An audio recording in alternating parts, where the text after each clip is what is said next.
I was 4 hours into my shift when I found the campsite. The problem was, the campground had been closed for 3 weeks, and I'd locked the gates myself. But someone, or something, had set up a tent from 1977, built a fire that burned without heat, and left no footprints in the mud.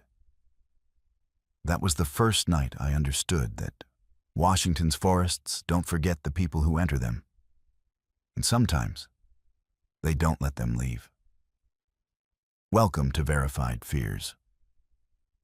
Tonight, I'm bringing you 11 cases from people who encountered things in Washington's parks and forests that shattered everything they thought they knew about the wilderness. These aren't campfire tales or urban legends passed down through generations. These are first-hand accounts from rangers, hikers, maintenance workers, and families who went into the woods and came back changed. Some barely made it out. Others left pieces of themselves behind. Each story comes from a different corner of Washington's vast wilderness. From the moss-covered rainforests of the Olympic Peninsula to the volcanic slopes of the Cascades. From isolated fire lookout towers to popular trails where thousands hike every year. What you're about to hear spans different seasons, different terrain, and different kinds of terror. But they all share one thing. The people who lived through these experiences can't explain what happened to them, and they've never fully recovered. Before we begin, do me a favor. If these stories give you that hollow feeling in your chest, that sense that maybe you felt watched in the woods too, hit that subscribe button and turn on notifications. This channel exists because of people like you who understand that some experiences can't be rationalized away, and that the wilderness holds secrets we're not meant to understand.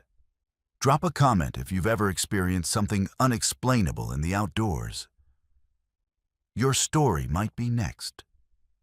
And if you make it to the end of all 11 accounts tonight, you're tougher than most. Let's see if you can handle what these forests are hiding. I need you to understand something before I tell you this. I've worked in forestry surveying for 12 years. I've mapped thousands of acres across Washington, Oregon, and Northern California. I don't get lost. I carry 3 different navigation systems. I mark my routes obsessively. And I pride myself on being the guy who always knows exactly where he is. That's why what happened to me in Gifford-Pinchot National Forest last November still doesn't make sense, and why I'm only now finding the courage to talk about it. I was doing a routine timber assessment in a remote section near the old logging roads, about 30 miles southeast of Mount St. Helens. It was late autumn, and the fog was rolling through those clear-cut areas the way it does when the temperature drops. Heavy, thick fog that smells like wet bark and rotting leaves. I was alone, which is standard for this kind of work. The company sends you coordinates, you hike in, you assess the timber quality, you hike out. Simple. I'd done it 100 times before. Around 2 in the afternoon, I was checking my GPS for the next coordinate point when I noticed a service road on the screen that I hadn't seen on my printed maps that morning. It led almost directly to where I needed to go, which would save me about an hour of bushwhacking through dense second growth. I remember feeling grateful, actually. Grateful that someone had updated the GPS maps with this old logging road.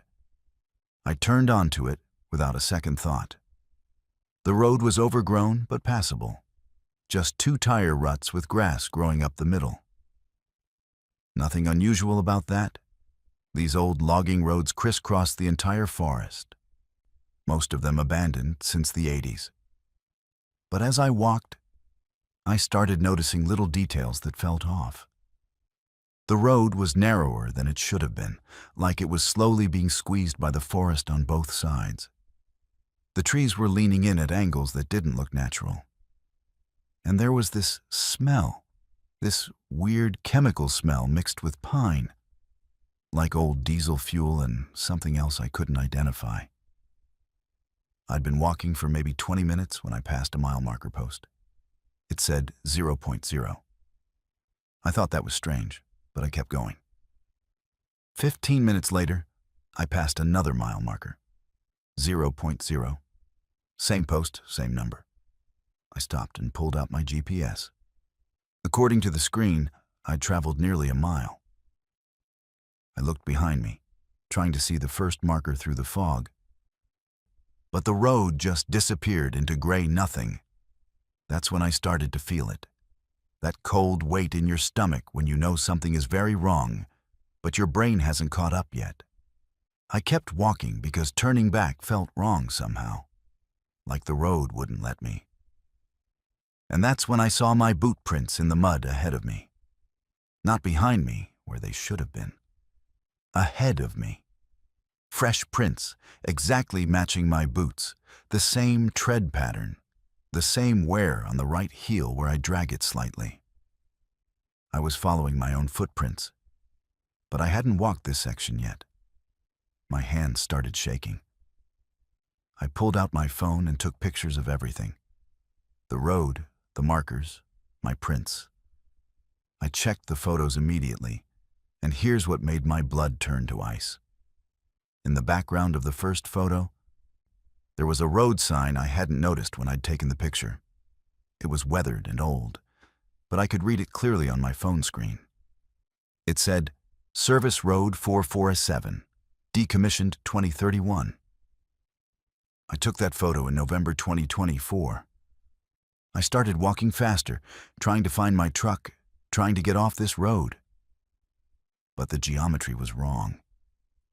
I'd see my truck through the trees on my left, the white paint visible through the fog, and I'd push through the underbrush toward it. And somehow, I'd end up back on the road with the truck now visible on my right. It was like the forest was folding around me, keeping me on this loop no matter which direction I tried to break away.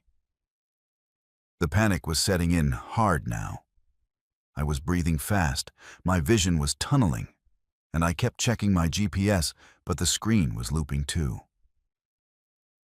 The little blue dot that represented me kept tracing the same spiral pattern, tighter and tighter, like water circling a drain.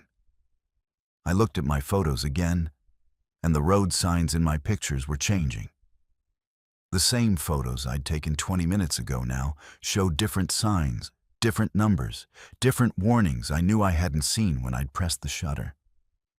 That's when I made the decision that probably saved my life. I stopped trusting anything. The road, the GPS, my own tracks, my own eyes. I picked a direction that felt wrong, that my brain was screaming at me not to take. And I crashed through the underbrush like a wounded animal. Branches tore at my face. Blackberry thorns shredded my forestry vest, and I didn't care.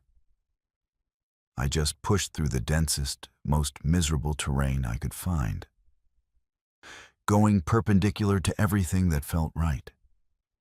And then I was standing on Highway 25, just suddenly there, stumbling out of the tree line onto asphalt like I'd passed through a membrane. There was a logging truck coming around the bend, and the driver had to brake hard. He pulled over, probably thinking I was injured or crazy, and I must have looked like hell. Torn clothes, bleeding scratches all over my arms and face, gasping for air. He asked if I needed an ambulance. I told him no. I told him I'd gotten turned around. He looked at me like he didn't believe me, but didn't want to ask questions. Here's the thing that still keeps me up at night. My truck was parked at a trailhead 17 miles south of where I came out. 17 miles. I'd only walked at most 2 miles into the forest before I'd found that road. There is no physical way I could have covered that distance in the 5 hours I was out there. And most of that time, I was walking in what I thought was a tight loop. When I finally got back to my truck and checked the printed maps, there was no Service Road 447. I called the Forest Service office and asked about it specifically. They told me no road by that designation has ever existed in that section of Gifford Pinchot. I asked about roads scheduled for decommissioning in the future. They said they don't plan that far ahead. I still work in forestry, but I won't take solo assessment jobs anymore. I carry paper maps, GPS, a compass, and a satellite phone, and I check all of them obsessively every 15 minutes. My coworkers think I've developed some kind of anxiety disorder. Maybe I have. But I've also stopped trusting maps completely, because I learned something that day that I can't unlearn. Sometimes the forest makes its own roads, and if you follow them, you might end up somewhere that isn't on any map at all, or maybe somewhere that isn't meant to exist yet. And I think about that date on the sign every single day. 2031, 7 years from when I saw it. What was I walking toward?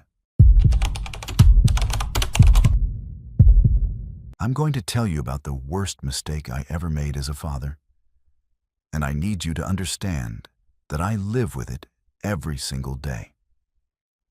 My daughter is 19 now, and she still won't go camping. She won't even sleep with her window open. And it's my fault, because I didn't listen to her when she was 8 years old and trying to tell me that something in the forest wanted to take her away. This happened in July, about 11 years ago. My wife and I decided to take the kids camping at Copper Creek Campground up on the Mountain Loop Highway in the North Cascades. It's a beautiful spot right by the water, surrounded by old-growth forest. We'd been there before. It felt safe, familiar. We got a site that backed up against the woods, which I thought was perfect because it felt private, secluded. The campground was only half full that week. There had been wildfires to the east, and you could smell smoke in the air, even though the fires were miles away. The light had that weird orange quality it gets when there's ash in the atmosphere. Our daughter Emma started talking about her new friend on the second night. She was 8, imaginative, always making up games and stories. So when she mentioned that a girl lived in the forest behind our tent and wanted to play, we smiled and nodded. Kids say things like that. My son Michael was 11, more serious, and he rolled his eyes at his sister's imaginary friend. My wife and I exchanged that knowing parent look. We thought it was cute. But Emma kept talking about her. She'd stand at the edge of our campsite, right where the forest started, and have these long conversations with the trees. She said the girl's name was Sarah, and that she was cold. She said Sarah wore a yellow jacket, but it was torn, and that her eyes were the wrong color. I remember asking Emma what she meant by that, and she thought about it very seriously before saying, "They're not dead eyes, but they're not alive eyes either." I laughed it off. I told her she had quite an imagination. I wish I'd paid attention to the way my wife's smile faded when Emma said that. On the third night, Michael came into our tent around 2 in the morning. He was shaking, and he wouldn't look at us. He crawled into his sleeping bag between me and my wife and whispered that he'd gotten up to use the bathroom, and he'd seen someone standing in the trees behind our tent. A girl, he said, just standing there between 2 big Douglas firs, perfectly still, watching our campsite. He said she was wearing a dirty yellow jacket, and her hair was matted and wrong. He said when he'd shined his flashlight on her, she didn't blink or move or react at all. She just stared at him with eyes that reflected the light, like an animal's. I told him he'd seen a deer or maybe another camper's kid who couldn't sleep. But I could tell by the way his jaw was clenched that he didn't believe me.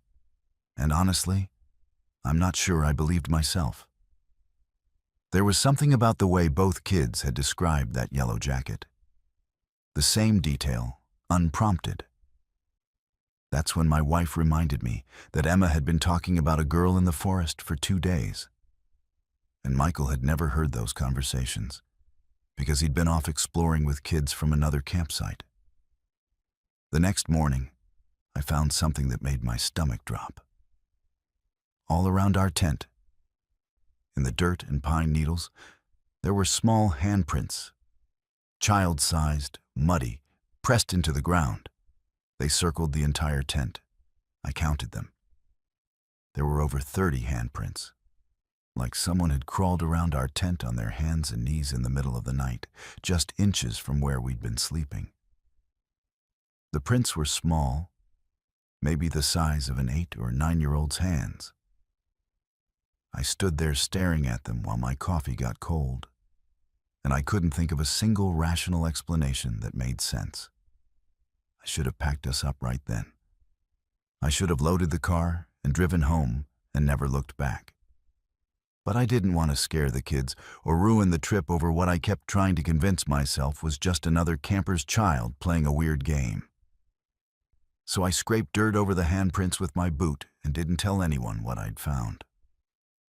That night, Emma sat straight up in her sleeping bag at around 3 in the morning and said, "Sarah says it's my turn now." Her eyes were open, but she wasn't awake. She was sleepwalking, and she was crawling toward the tent zipper with this horrible mechanical movement, like someone was pulling her by strings. My wife grabbed her, and Emma fought against her with a strength that shouldn't have been possible for a little girl. She was whispering things I couldn't quite hear, instructions or directions, and her voice didn't sound like her voice. I unzipped the tent to see what she was trying to reach, and I saw her, the girl in the yellow jacket. She was standing maybe 20 feet away, right at the edge of where our tent's light reached the forest. She was small, child-sized, with long, dark hair hanging in front of her face. Her jacket was torn and filthy, and underneath it, her clothes looked old-fashioned, like something from decades ago. She wasn't moving. She was just standing there, and even though I couldn't see her eyes through her hair, I could feel her looking at Emma, looking at my daughter with an intensity that made every nerve in my body scream. I did something then that I've never told anyone, not even my wife. I stepped out of the tent and I walked toward that thing. I don't know why. Anger, maybe. Protective instinct. I got within 10 feet of her, close enough to see that her skin was the wrong color, too gray, too waxy. Close enough to see that her yellow jacket had a name tag sewn on it, the kind they used to put on kids' clothes in the 70s and 80s. Close enough to read the name, Sarah Veneman. She tilted her head at me, and her hair shifted just enough that I could see her eyes. They were black, completely black, like someone had pressed holes into her face. And then she smiled, and her teeth were too sharp, and there were too many of them. I ran back to the tent. We packed everything in 15 minutes, stuffing gear into bags and bins and not caring about the mess. Emma was screaming that we couldn't leave, that Sarah would be mad, that Sarah would follow us home. Michael was crying silently, his face white. My wife was praying under her breath, and she's not religious. We left our tent stakes in the ground. We left half our gear. We drove out of that campground at 4 in the morning with our headlights cutting through fog so thick it felt like driving through milk. 3 weeks later, I went to the library and started searching missing persons reports for that area. I found her. Sarah Veneman, age 9, disappeared from Copper Creek Campground in August 1994 during a family camping trip. Last seen wearing a yellow raincoat, never found. The photo in the article showed a smiling girl with dark hair and a yellow jacket, and I recognized her immediately. My daughter is 19 now, and she has scars from this that will never heal. She has nightmares about a girl in a yellow jacket standing outside her window. My son doesn't like to talk about that trip. But sometimes, I catch him staring into dark spaces with this haunted expression that breaks my heart. My wife and I almost divorced over it because she blamed me for not leaving sooner, for not listening, and she was right to blame me. I'm telling you this because I need other parents to understand something. If your child tells you they've made a friend in the woods, if they start describing someone who shouldn't be there, believe them. Don't dismiss it as imagination. Don't laugh it off. Because some things that live in the forest aren't alive anymore. And they remember what it was like to be a child. And they want that feeling back so desperately that they'll try to take it from your kids. We never went back to Copper Creek. But sometimes I think about Sarah Veneman standing at the edge of the firelight, waiting for a playmate. And I wonder how many other families she's visited. I wonder if she's still there, still wearing that yellow jacket, still looking for someone to take her turn. I used to think I understood how the world worked. I have a degree in wildlife biology. I've spent years studying animal behavior, predator-prey relationships, evolutionary adaptation. I believed in observable phenomena, in data, in rational explanations for everything. I was the person who rolled my eyes at ghost stories and supernatural claims. I was the skeptic in every conversation, the one who'd explain away every strange occurrence with logic and science. I'm not that person anymore. Last August, I went backpacking alone in the Hoh Rainforest in Olympic National Park. If you've never been, it's one of those places that doesn't feel like the rest of America.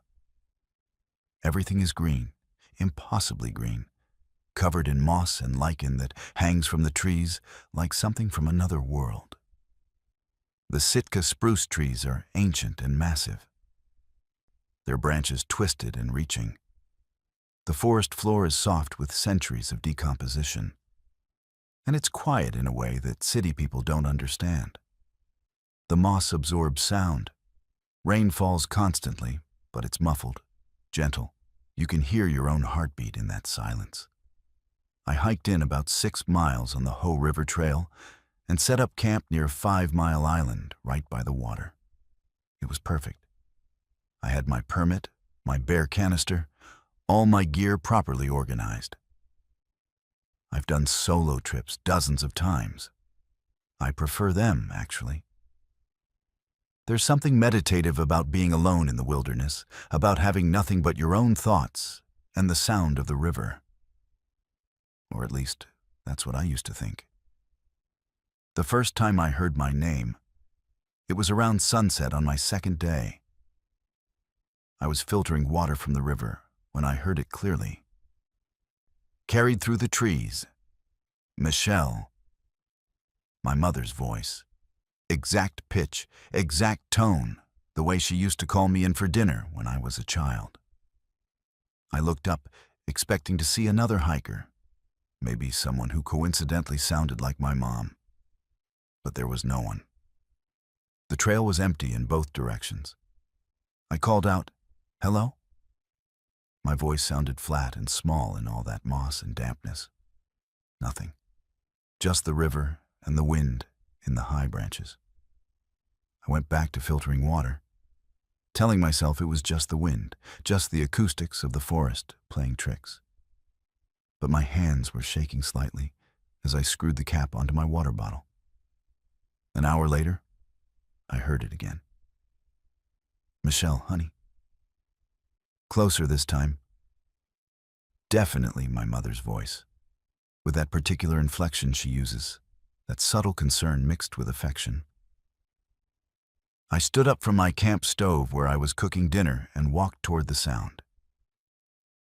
"Mom," I said, and I heard how ridiculous that was, even as the word left my mouth. My mother was in Seattle, 200 miles away. But the voice was so perfect, so exactly right, that some irrational part of my brain believed she might somehow be here. "Michelle, come here." The voice came from deeper in the forest, off the trail. I stopped walking. Something in my gut told me not to follow it, not to leave the trail. I stood there in the fading light, listening to the river, and I heard my name again. But this time, it was my grandmother's voice. My grandmother, who died when I was 15. "Michelle, darling, I've been waiting for you." The temperatures seemed to drop 10 degrees. I backed toward my tent, not taking my eyes off the forest. And that's when I heard the third voice. My ex-boyfriend, David. We'd broken up 2 years ago, badly, and I hadn't spoken to him since. But I heard his voice, clear as anything. "You never should have left me, Michelle. You made a mistake." That's when I understood that something was very, very wrong. These weren't coincidences or acoustic anomalies. Something in the forest was using voices I knew, voices I trusted, and it was trying to lure me away from my camp. I grabbed my phone and put on music, turning the volume up as loud as it would go. Pop music, meaningless and human and real.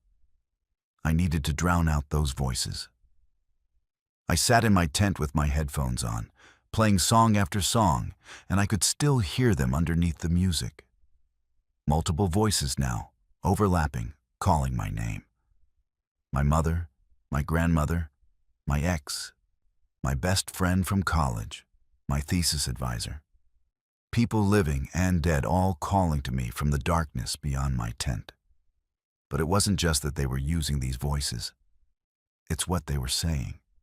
They knew things, private things, memories I'd never shared with anyone. My grandmother's voice told me about the time I'd stolen money from her purse when I was 12, something I'd never confessed to anyone. David's voice repeated something I'd said during our last fight, something cruel that I'd regretted ever since, but had never told another living soul. The voices were reaching into my head somehow, pulling out my memories, my shame, my secrets, and reflecting them back at me. I want you to imagine what that feels like. To hear the most intimate parts of your consciousness spoken aloud by voices you love and trust. To have your own mind turned against you. I felt violated in a way I can't properly describe. It wasn't just fear. It was the sickening realization that my thoughts, my private self, wasn't private at all. Something could see inside me. The voices continued through the night. They moved around my tent in a circle, sometimes close, sometimes distant. They changed tactics. They begged. They threatened. My mother's voice crying, pleading with me to help her, saying she was lost and cold and needed me. My grandmother's voice turning angry, disappointed, saying I'd always been a selfish child. David's voice becoming aggressive, accusatory. And underneath it all, I could hear something else. A kind of breathing that wasn't quite breathing. A sound like wind through hollow tubes. I didn't sleep. I sat in my tent with my headlamp on, my bear spray in one hand and my knife in the other, and I sang out loud to myself. Stupid songs, children's songs, anything to keep my own voice in my ears instead of those other voices. I watched my tent walls, expecting any moment to see a handprint press against the fabric from outside. But nothing touched the tent. Nothing physical, anyway. Around 3 a.m, the voices began speaking in unison. All of them together, same words, same rhythm. "We know you, Michelle. We see you, Michelle. We're inside you, Michelle." Over and over, a chorus of every voice I'd ever loved, speaking as one entity. And then they started saying things I was thinking in real time. I'd think, "This isn't real." And immediately all the voices would whisper, "This isn't real." I'd think, "I need to leave at first light." And they'd echo, "You need to leave at first light." They were in my head, reading my thoughts as I formed them. That's when I started screaming. just screaming, wordless and raw, to fill my head with sound that was mine, that I controlled. I screamed until my throat was ragged, and the voices laughed. Actually laughed in perfect synchronization with the laugh of every person I'd ever known. At dawn, I didn't pack properly. I threw things in my backpack, left my tent stakes in the ground, abandoned my bear canister because I couldn't get it open with my shaking hands. I hiked out in record time, practically running, and the voices followed me for the first 2 miles. They stayed just behind me, just out of sight. And they were saying things now that I'd never told anyone because I'd never said them out loud. Private thoughts about people I knew. Cruel observations, petty jealousies, all my worst interior moments being broadcast back to me in the voices of people I cared about. And then, about 4 miles from the trailhead, they stopped. Complete silence. Even the normal forest sounds seemed muted. I stood there on the trail, breathing hard, waiting. And then I heard it. A whisper, so close it felt like lips against my ear. "We'll be here when you come back, Michelle. We'll always be here. We know where to find you now." I ran the rest of the way out. I got to my car, threw my pack in the back, and drove away without even stopping at the ranger station to turn in my permit properly. I drove all the way to Seattle without stopping, and I've never been back. Here's the part that terrifies me most. The part that makes me question my sanity and keeps me awake at night. Sometimes, in my apartment in the city, with all my doors locked and my windows closed, I hear whispers, just at the edge of perception. My name, spoken in voices I recognize. It's faint, and I can almost convince myself it's my imagination or the sound of neighbors through the walls. But I know those voices. I know the exact tone of my mother saying my name. And sometimes, late at night when I'm alone, I hear it. I don't backpack anymore. I can't. The thought of being in the wilderness, surrounded by trees and silence, fills me with a panic so intense I can barely breathe.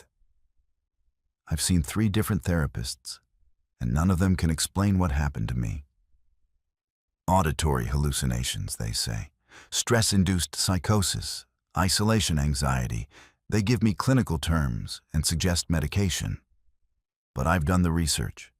I've found other reports, scattered across forums and hiking websites. People who heard voices in Olympic National Park. People who heard their names called in voices they recognized. People who felt something reading their thoughts. Most of them don't give details. They just say they left and never went back.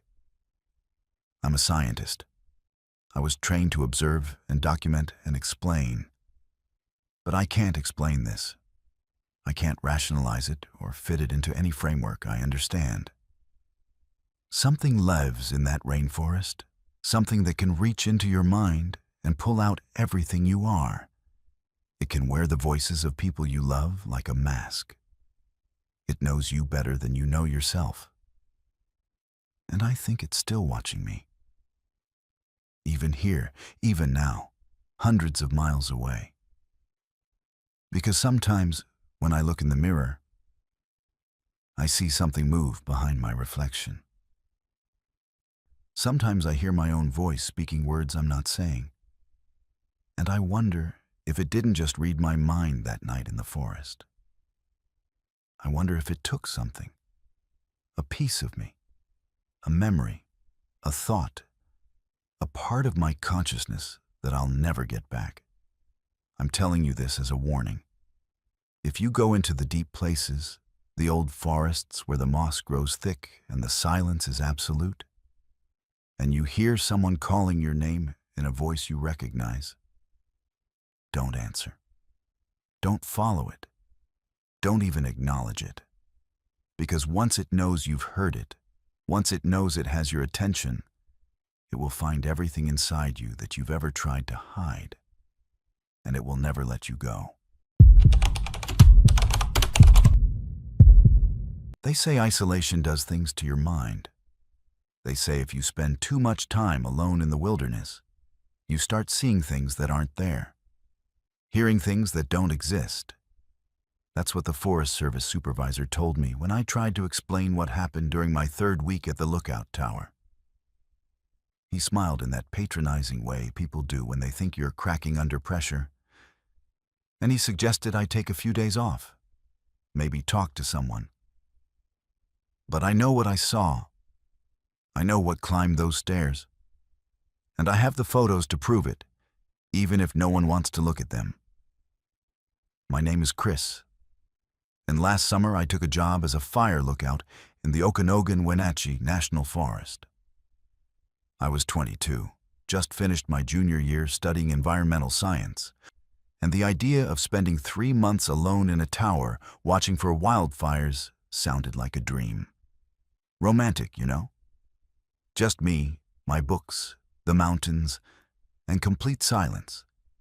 I'd applied for the position because I wanted solitude.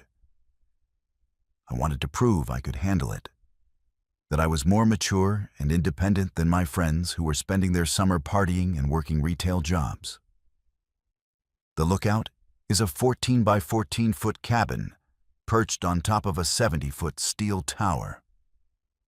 You access it by climbing metal stairs that wrap around the tower's central support structure.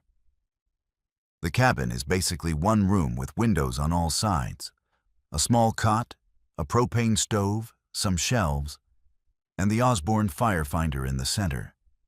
That's the device you use to triangulate the location of smoke. No running water. No electricity except for a small solar panel that charges your radio and phone. The nearest road is 6 miles away. During fire season, you're up there alone for 10-day shifts. Then you get a few days off. The first 2 weeks were exactly what I'd hoped for. Peaceful.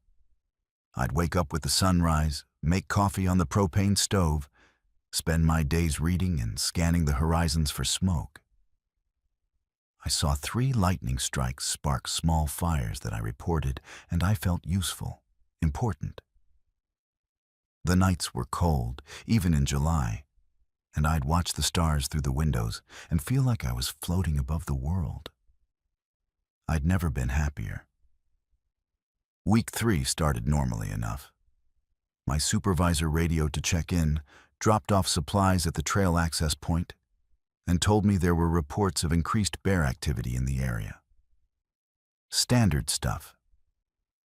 That first night of the 3rd week, I was reading by headlamp around 10 o'clock when I heard something move in the trees below the tower.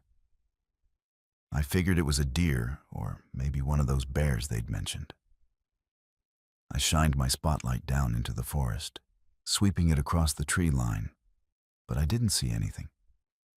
Just darkness and the silver reflection of eyes that could have belonged to any number of animals. I went back to reading, but I couldn't shake the feeling that something was watching the tower. You know that sensation, right? When the hair on the back of your neck stands up and your body knows something your brain hasn't processed yet.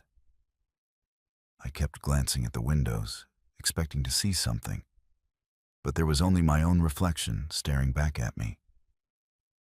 The next night, I saw it clearly. I was using the binoculars to check a distant ridge where I thought I'd seen a heat shimmer earlier in the day. And when I panned across the clearing at the base of my tower, I caught 2 eyes reflecting in the moonlight. They were too high off the ground to be a deer, too wide set to be a bear, and they were looking directly up at the cabin. I watched for maybe 30 seconds, and those eyes didn't move, didn't blink. They just stared. I grabbed the Osborne firefinder, not to look for fires, but to use it as a reference tool. The firefinder has degree markings that let you pinpoint locations. I marked where those eyes were. 240 degrees, approximately 80 yards from the tower base. Then I made dinner, trying to convince myself I was being paranoid. An hour later, I checked again with the binoculars. The eyes were at 310 degrees now, 70-degree change in position. Whatever it was had moved around the tower in the time I'd been cooking. Over the next 4 nights, I tracked it. Every night, it appeared at the tree line at a different compass point. It was circling the tower, observing from different angles. And each night, it was getting closer. I measured the distances using landmarks I'd memorized during my first weeks. 80 yards became 60 yards, 60 became 40. By the 5th night of week 3, it was standing at the base of my tower stairs. I didn't sleep that night. I sat on my cot with my headlamp off, listening. Around 2 in the morning, I heard the first metallic sound. A soft scraping, like something dragging across steel. It took me a few seconds to identify what I was hearing. Something was on the stairs. Something was climbing. The stairs wrap around the tower in a spiral, and they're made of steel grating, the kind you can see through. They're loud when you walk on them. Every step produces a sharp clang that echoes. But whatever was climbing wasn't making walking sounds. It was making dragging sounds, scraping sounds, like it was pulling itself up using the railings or the stairs themselves. I grabbed my spotlight and pointed it down the stairwell that leads into my cabin. The cabin door was locked. I'd checked it 3 times. But there's a small gap at the bottom, maybe half an inch. And through that gap I could see the metal grating of the landing just outside my door. I could see shadows moving across it.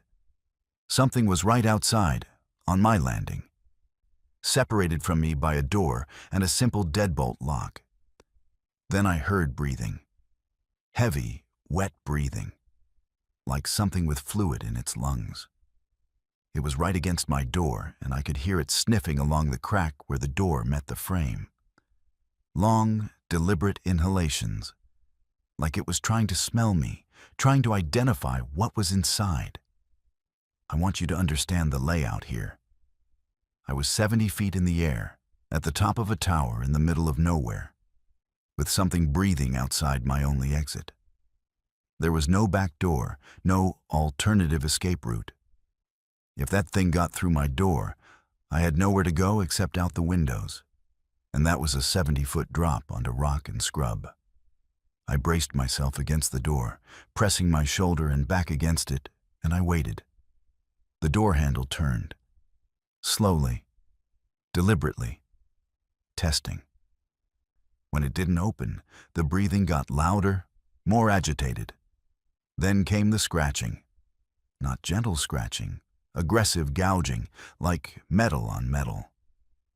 Whatever was out there had claws or something sharp, and it was dragging them across my door, down the frame, across the hinges. This went on for 3 hours. I timed it on my watch.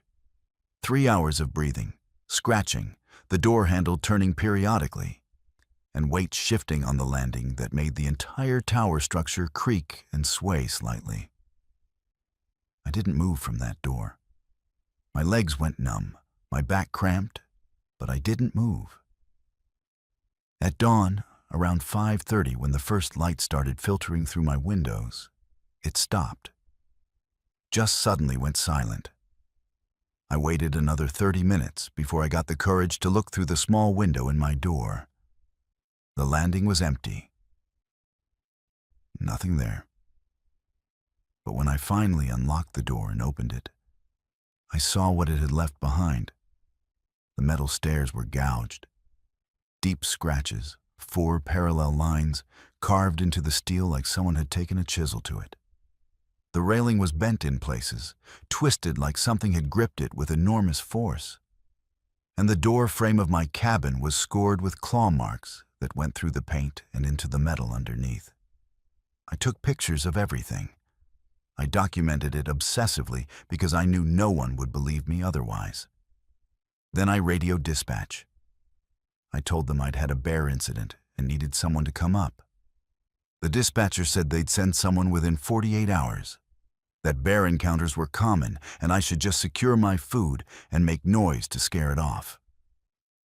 I didn't tell them that bears don't climb 70-foot towers and scratch metal stairs. That day, I didn't see anything unusual. I watched the tree line constantly, scanning with binoculars, but nothing appeared. I felt exhausted, paranoid, and completely isolated. I kept thinking about the fact that I had 6 more nights before my scheduled days off. 6 more nights alone up here with whatever that thing was. The second night, it came back. Same pattern. Scraping on the stairs, breathing outside my door, the handle turning. But this time, I heard something else. Tapping on the windows. All around the cabin, on every side. Something was tapping on the glass. Not aggressive banging, just soft, persistent tapping. Like it was testing each window to see which one was weakest. I shined my spotlight at the windows, and for just a second, I saw a hand. Not a paw, not a claw, a hand. But the proportions were wrong. The fingers were too long, the palm too narrow, and the skin looked dark and rough, almost bark-like. I screamed at it, I don't know why. Maybe to assert some kind of control, to prove I wasn't completely paralyzed with fear. I screamed, "Get away from here! Leave me alone!" And the tapping stopped. Complete silence. Then, from right outside my door, I heard something that still gives me nightmares. It mimicked my voice. Not perfectly, but close enough. It said, "Get away from here," in a voice that sounded almost like mine, but distorted, like someone had recorded me and played it back through damaged speakers. I didn't sleep at all that night or the next. By the 4th night of these encounters, I was hallucinating from exhaustion. I was seeing movement in every shadow, hearing sounds that weren't there. Or maybe they were there and I just couldn't tell the difference anymore. That night, it didn't climb the stairs. Instead, I heard it on the roof. The cabin roof is just thin metal, and I could hear every step, every shift of weight. It walked in circles above me, around and around. And I sat on my cot, staring at the ceiling, expecting any moment to see claws punch through the metal. But it didn't break through. It just walked in circles for hours, and then, just before dawn, it left. I heard it descend the tower stairs, and when I looked out the window, I saw something moving away through the trees. It was upright, bipedal, but it moved wrong. Its gait was too long, too loping. It disappeared into the forest, and I finally allowed myself to breathe. When my supervisor came to resupply me 2 days later, I showed him the claw marks, the bent railing, the scratches on my door frame. He examined them and said it looked like a bear trying to get into the cabin. I asked him how a bear climbs stairs and scratches steel, and he just shrugged and said they're stronger than people think. I showed him my photos, the clear handprint marks on my window from the condensation. He said it was probably just my own handprints that I'd forgotten about. I finished my contract because I'm stubborn and I needed the money. But I never felt safe again. The thing came back twice more during my time there, always during the 3rd week of each 10-day cycle, like it had learned my schedule. The last time I saw it clearly was 3 days before my contract ended. It was standing at the tree line in broad daylight, and I got a good look through binoculars. It was tall, maybe 7 feet, covered in dark hair or bark, I couldn't tell which. And its face was wrong. Too elongated, eyes too far apart, mouth that seemed to split its face horizontally almost to its ears. I don't work for the Forest Service anymore. I changed my major. I work in an office now, surrounded by people and noise and artificial light. I can't handle isolation anymore, can't handle silence. And I think about the next person who took that fire lookout position. Wonder if it visited them too. Wonder if they heard the scratching on the stairs and the breathing outside the door. Because whatever lives in that forest, whatever territory that tower sits in, it doesn't want us there. And it will climb 70 feet of steel stairs to make that clear. There are some mistakes you can't take back. Some lines you cross that change you permanently, and no amount of apology or ritual can make you whole again. I've spent my entire life respecting the land, honoring the old ways my grandfather taught me, understanding that some places demand reverence, whether you believe in spirits or not. And in one careless moment, I violated something sacred, and it nearly cost me everything. My name is Thomas. I'm Yakima, 43 years old, and I've worked as a hunting and fishing guide in Washington for over 20 years. I know these mountains like I know my own hands. I know which valleys hold elk in September, which streams run with steelhead in November, which ridges catch the morning thermals for hawks. I was raised to understand that the land isn't just terrain.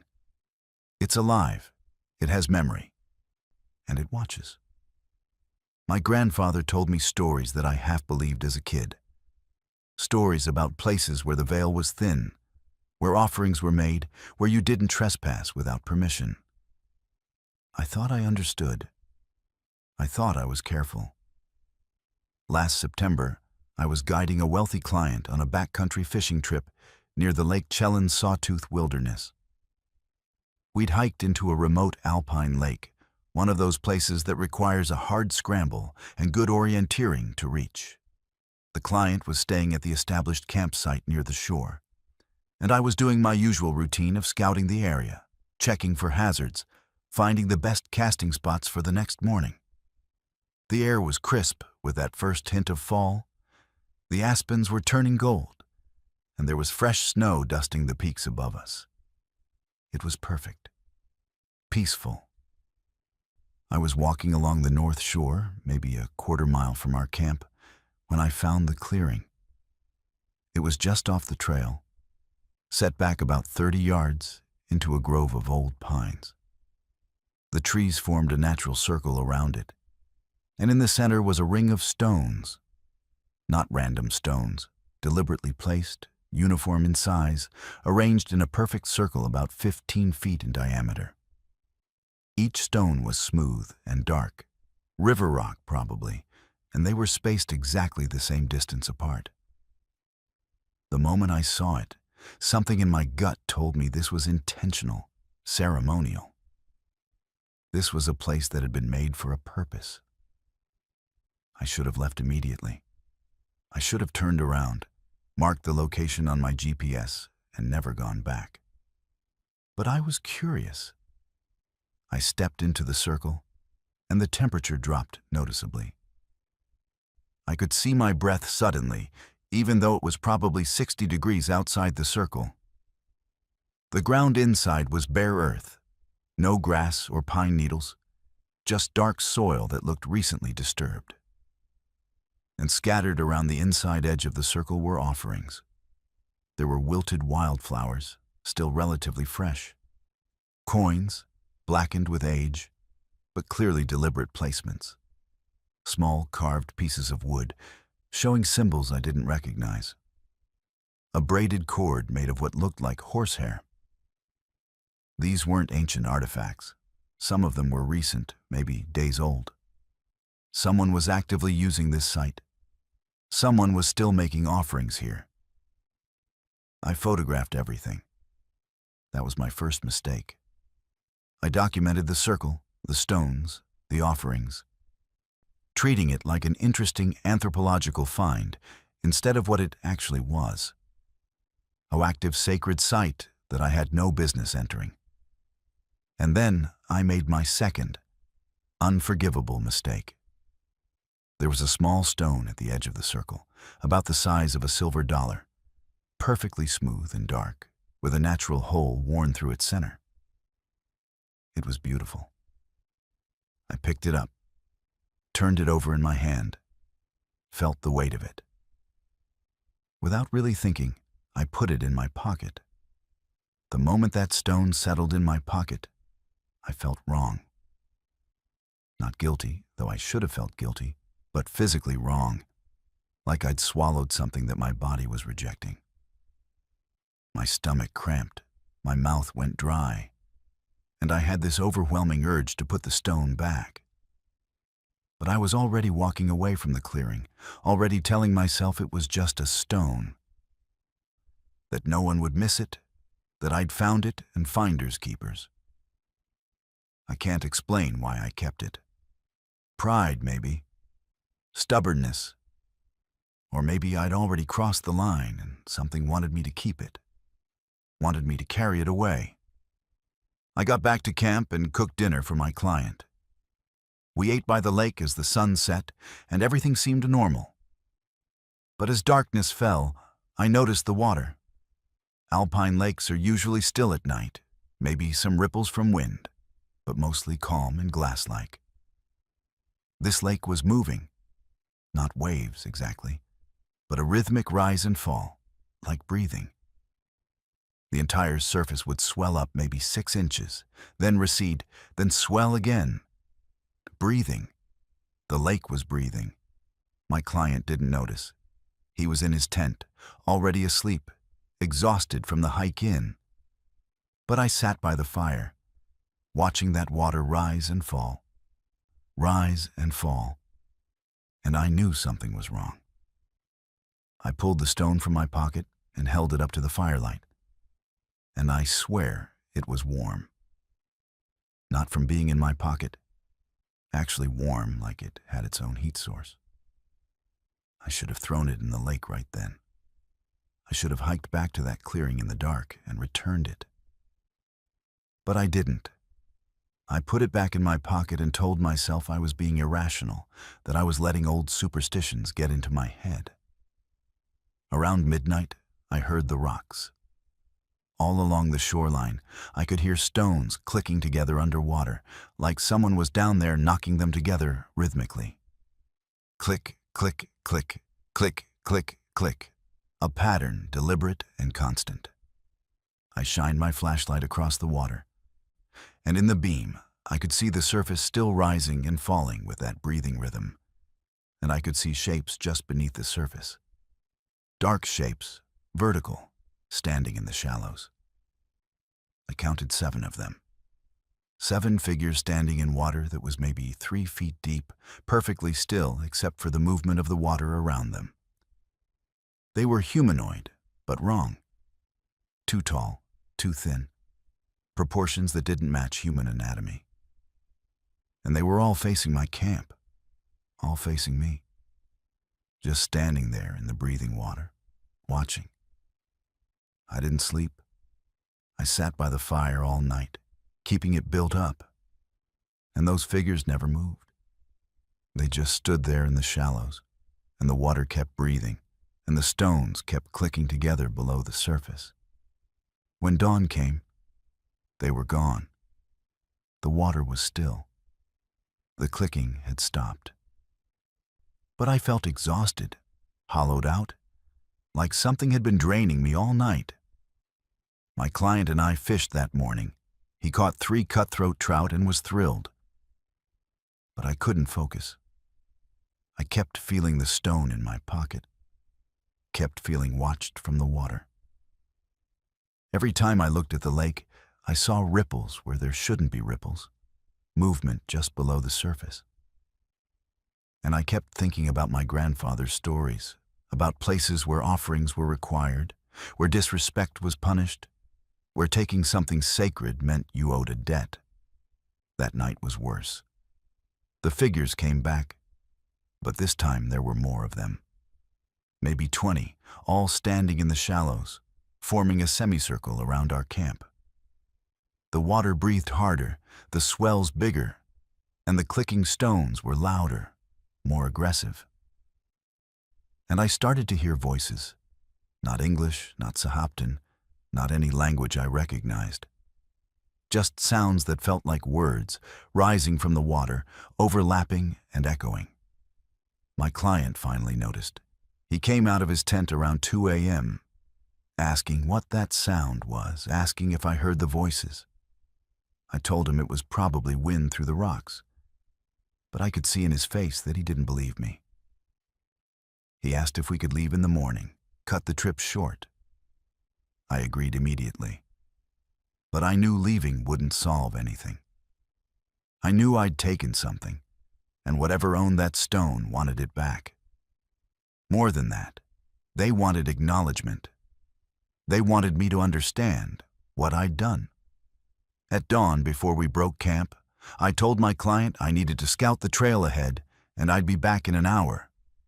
I hiked to that clearing, to the ring of stones, and this time the temperature drop hit me like a wall. It was freezing inside that circle.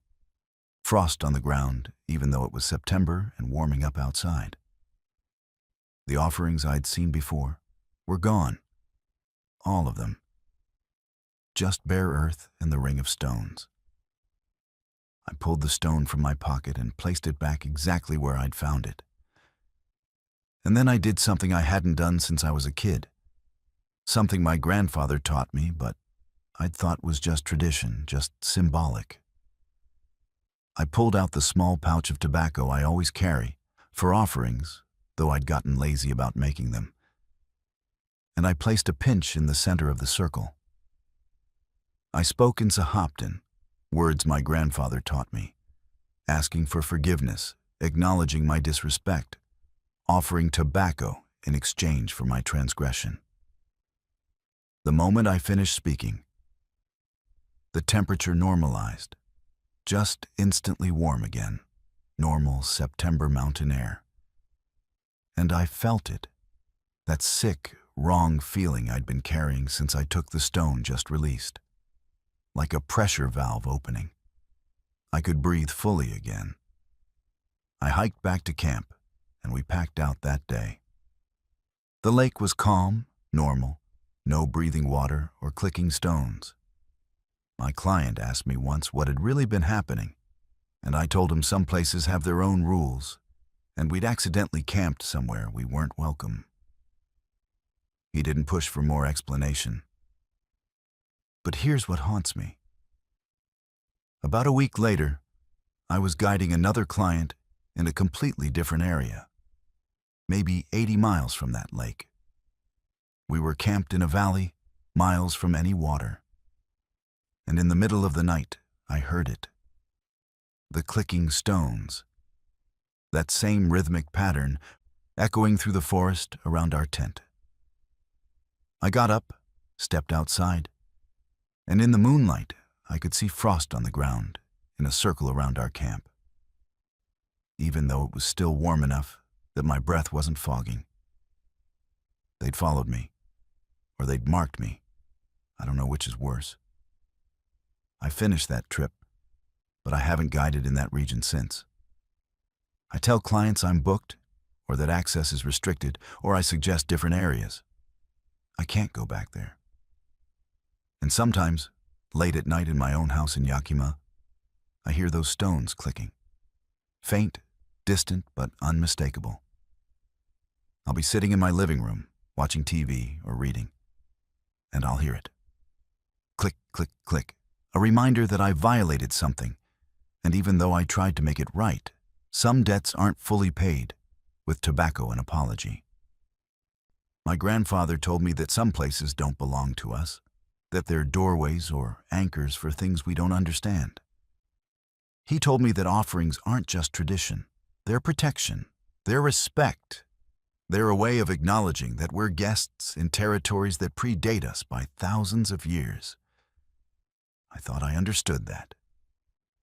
I thought I was being respectful just by knowing the stories. But knowing isn't the same as believing.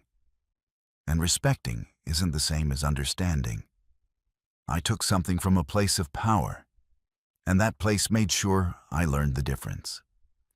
I'm telling you this because if you hike into the backcountry, into the old places where the forest feels different and the air tastes strange, and you find stones arranged in patterns or offerings left by unseen hands, don't touch them. Don't photograph them. Don't even step into those circles. Acknowledge them, respect them, and walk away. Because some places will forgive a transgression if you make it right. But they'll never forget. And they'll never let you forget either. I've been a volunteer with King County Search and Rescue for 7 years. I've found lost hikers, recovered bodies, rappelled down cliffs in the dark, and performed CPR on hypothermic patients miles from the nearest road. I've seen people at their absolute worst and their most desperate, and I've learned to stay calm in situations that would make most people panic. They train us to be methodical, to follow protocols, to trust our equipment and our team. They train us to believe that if we do everything right, we'll bring people home safely. But they don't train you for the moments when reality breaks. When your GPS shows you somewhere you couldn't possibly be. When time stops making sense. When you lose 4 hours of your life and can't account for a single minute of it. They don't have protocols for that. And they definitely don't tell you what to do when you realize you might have failed someone because you can't remember what happened to you. My name is Rebecca, and I need to tell you about a search and rescue mission at Mount Rainier last February that ended my career. Not because I quit, though I should have, but because I can't trust myself anymore.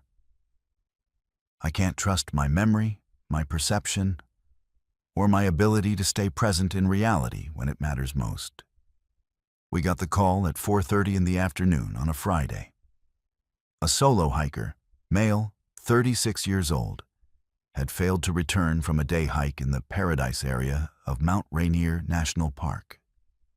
His car was still in the lot, and he'd told the ranger station he'd be back by 2 p.m. It was February, so we were dealing with deep snow, limited daylight, and temperatures that would drop below zero after sunset. This was urgent. In winter conditions, exposure can kill you in hours. I was assigned to Team 3, searching Grid Sector C, which covered a section of the Skyline Trail and the surrounding terrain. There were 5 of us on my team initially, but we split up to cover more ground, each taking a subsection with the understanding that we'd maintain radio contact and check in every 15 minutes. Standard procedure. I'd done this dozens of times. My subsection was a steep, forested slope below the main trail, the kind of area where someone might have slipped off the path or tried to take a shortcut. I had my radio, my GPS, my avalanche beacon, my probe pole, my first aid kit, everything by the book. It was 5:45 p.m. when I started my section, and the light was already failing. I clicked on my headlamp and started working my way through the snow, calling out the hiker's name, looking for tracks or disturbed snow or any sign of passage. At 5:52, according to my GPS log, I radioed in my first check. Everything normal. No sign of the subject, continuing search pattern. My team leader acknowledged, told me to keep checking in. At 6:07, I was supposed to radio in again. I remember reaching for my radio. I remember pressing the button. And then I was standing in a completely different location. I don't mean I walked somewhere and forgot the walk. I mean, I blinked. And the forest around me was different. The trees were wrong, the slope angle was wrong, the snow depth was wrong. I looked down at my GPS, and my position showed me at a coordinate that was 6 miles from where I'd just been. 6 miles, in what felt like seconds. My first thought was that my GPS was malfunctioning. I checked it, reset it, waited for it to recalibrate. Same position. I pulled out my phone as a backup. Same coordinates. I was 6 miles northeast of my search sector, in terrain I'd never been assigned to cover, with absolutely no memory of how I'd gotten there. I tried my radio. Static. I cycled through all the frequencies we were using, nothing but white noise. I checked my watch. It said 9:43 p.m. I'd lost 4 hours. 4 hours I couldn't account for. The last thing I clearly remembered was pressing my radio button at 6:07 to check in. And now it was nearly 10 at night, and I was miles from where I should be. I want you to understand what this felt like. It wasn't like waking up from sleep or coming out of a daydream. There was no grogginess, no transition. One moment I was in my search grid reaching for my radio. The next moment I was somewhere else entirely with 4 hours gone. My headlamp batteries were significantly drained. My boots were packed with snow that had partially melted and refrozen, meaning I'd been walking for a while. My legs were tired, the kind of deep muscle fatigue you get from sustained climbing. But I had zero memory of any of it. I started reviewing my GPS track log, hoping it would tell me where I'd been. What I saw made my hands start shaking. The track showed me moving in a straight line from my search sector to my current position. But the line went through terrain that's impossible to traverse. The GPS track cut straight through cliff faces. It crossed a frozen river that I would have needed technical climbing gear to descend to and ascend from. It went through areas of steep avalanche terrain that would have killed me if I'd triggered a slide. The line on my GPS was geometrically straight, like I'd been pulled through the landscape by a cable, ignoring all physical obstacles. I pulled out my helmet cam. We all wear them on searches, protocol for documentation and safety. I rewound the footage to 6:07, where my memory stopped. The video showed me reaching for my radio, pressing the button. Then the video glitched, pixelated, went to static. When it cleared, the timestamp jumped to 9:38. There were 5 minutes of footage showing me standing still in a completely different location. Just looking around in obvious confusion, before I'd apparently checked my GPS and realized something was wrong. But between 6:07 and 9:38, there was nothing. Just digital noise and fragmented frames that showed darkness and movement, but nothing coherent. I tried to hike back to the search area, but I was disoriented, exhausted, and frankly terrified. I knew I had to get back to base, had to report in, but I also knew I couldn't explain what had happened. How could I? I'd somehow traveled 6 miles through impossible terrain with no memory of it. And my GPS and camera both showed corrupted data that defied explanation. It took me until nearly midnight to navigate back to the Paradise parking lot where our base was set up. By the time I stumbled into the lights and the organized chaos of the search operation, everyone was looking for me too. My team leader grabbed me, checked me over for injuries, demanded to know where I'd been. I told him my radio had failed and I'd gotten disoriented. He asked why I'd left my search sector. I said I wasn't sure, that I'd thought I'd seen something and pursued it. He told me they'd already searched my sector with another team. They'd found nothing. And here's the part that still makes me feel sick. They'd found the missing hiker's body at 7:15 p.m., about 200 yards from where I'd been searching. He'd fallen into a tree well, a depression in the snow around the base of a tree, and had died of hypothermia. They estimated time of death around 5 p.m., before I'd even started searching my sector. But I have a clear memory, not from the missing hours, but from before, of searching that area. I remember walking past that exact tree. I remember looking at that tree because it was a big Douglas fir with heavy snow accumulation around its base, exactly the kind of tree that creates wells. I remember consciously scanning it and seeing nothing unusual. But the body was there. The recovery team confirmed it. He'd been there the whole time, and I'd walked right past him. At the debriefing, I submitted my GPS log and helmet cam footage. The search coordinator looked at the GPS track, looked at me, and asked if I'd fallen and hit my head. I said I didn't think so. He asked if I'd taken any medications. I said no. He told me gently that the data showed an impossible route and suggested I get checked out by a doctor. He didn't say it outright, but the implication was clear. Something was wrong with me, not with the data. I went to my doctor. I got a full neurological workup. MRI, blood tests, cognitive assessments. Everything came back normal. No signs of stroke, no tumors, no seizure activity, nothing that would explain a 4-hour fugue state. My doctor suggested extreme stress, possible dissociation, recommended therapy. But I've experienced stress before. I've had bad days, exhausting searches, traumatic recoveries. I've never lost time like this.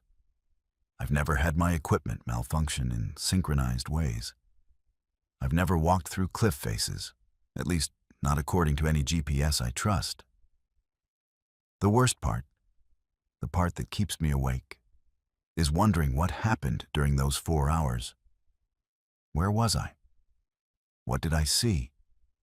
Did I find something I wasn't supposed to find? Did something find me? And most horrifying, was the hiker already dead when I started searching? Or was he still alive during those missing hours, calling for help while I was somewhere else, doing something I can't remember? I reviewed the coroner's report obsessively. Time of death estimated between 4 and 6 p.m., with the caveat that cold conditions make precise timing difficult. So maybe he died before I even arrived. Or maybe he was still alive at 5:50 when I was searching nearby. And he died during those 4 hours when I was gone, when I could have found him if I'd been where I was supposed to be. I still volunteer with search and rescue, but I'm not allowed on solo assignments anymore. My team leader doesn't say it explicitly, but I can tell they're watching me, worried I'll disappear again or make another inexplicable navigation error. Some of my teammates think I had a mental breakdown. Others avoid talking about it entirely. One person, a veteran SAR member who's been doing this for 20 years, pulled me aside after a training session and told me quietly that he'd heard stories about Mount Rainier, about people losing time, about the mountain doing things to your head. He said some places have their own gravity, their own rules, and sometimes they pull you into something you're not equipped to understand. I don't know if I believe that. I want to believe there's a rational explanation. Equipment failure, neurological anomaly, some medical condition they haven't detected yet. But I've watched that helmet cam footage 100 times. I've studied the GPS track until I've memorized every coordinate. And I can't escape the fact that for 4 hours, I was somewhere else. Maybe somewhere physical, maybe somewhere that doesn't show up on maps. And whatever happened during that time, whatever I did or saw or experienced, my brain decided it was better if I didn't remember. I think about the hiker sometimes. His name was David. He had a wife and 2 kids. He was an experienced mountaineer who made one small mistake. Probably stepped too close to a tree well, fell in, couldn't get out. A random tragedy, the kind we see too often in winter conditions. But I can't stop wondering if I could have saved him if I'd been where I was supposed to be. If those 4 hours hadn't been taken from me. And I wonder if whatever took them might take more next time. If I'll lose another 4 hours or 4 days. or if one day I'll step into the forest and never come back at all. With nothing left behind but a GPS track that goes nowhere and footage that shows only static. They tell you search and rescue is about bringing people home. But no one tells you what to do when you can't even find yourself. You think you know a place when you've been there 100 times. You think familiarity equals safety, that routine trails can't surprise you anymore. I run the same route every week, the same 3.6 miles up to Rattlesnake Ledge and back, and I could do it blindfolded. I know every switchback, every route that crosses the path, every spot where the view opens up to show the mountains. It's my meditation, my therapy, my escape from the noise of Seattle. Or it was, until the day the trail decided to show me something I wasn't supposed to see. I'm not the kind of person who believes in paranormal stuff. I'm a software engineer. I deal in logic and code, and I've always had explanations for weird experiences other people treat as supernatural. Sleep paralysis, not ghosts. Pareidolia, not faces in the darkness. The brain playing tricks, not reality bending. That's who I was before this happened. Now, I don't know what I believe, except that our reality might be thinner than we think. And sometimes you can slip through the cracks into something else entirely. This was a Tuesday in April, about 8 months ago. I'd left work early, driven out to the Rattlesnake Ledge trailhead like I do twice a week. It was overcast, but not raining. Typical spring weather for Western Washington. The parking lot was half full, which is actually light for that trail. It's one of the most popular day hikes near Seattle. So you're constantly passing other hikers, hearing conversations, seeing dogs and families, and trail runners like me. It's not a place where you feel isolated or alone. That's part of why I like it. I started my run at 4:30 p.m. Hit start on my Garmin watch to track my pace and elevation, put in my earbuds, and headed up the trail. The first mile is steep, gaining about 1,000 feet through Douglas fir forest. And I was settling into my rhythm, breathing hard, passing a few slower hikers who stepped aside to let me by. Everything was completely normal. I remember passing a couple with a golden retriever at about the half-mile mark. I remember nodding to another trail runner coming down who warned me about muddy sections higher up. Normal interactions, normal trail traffic.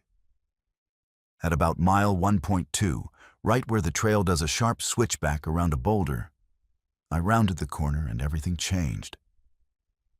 The other hikers were gone, just instantly absent. I stopped running because the silence was so abrupt and wrong.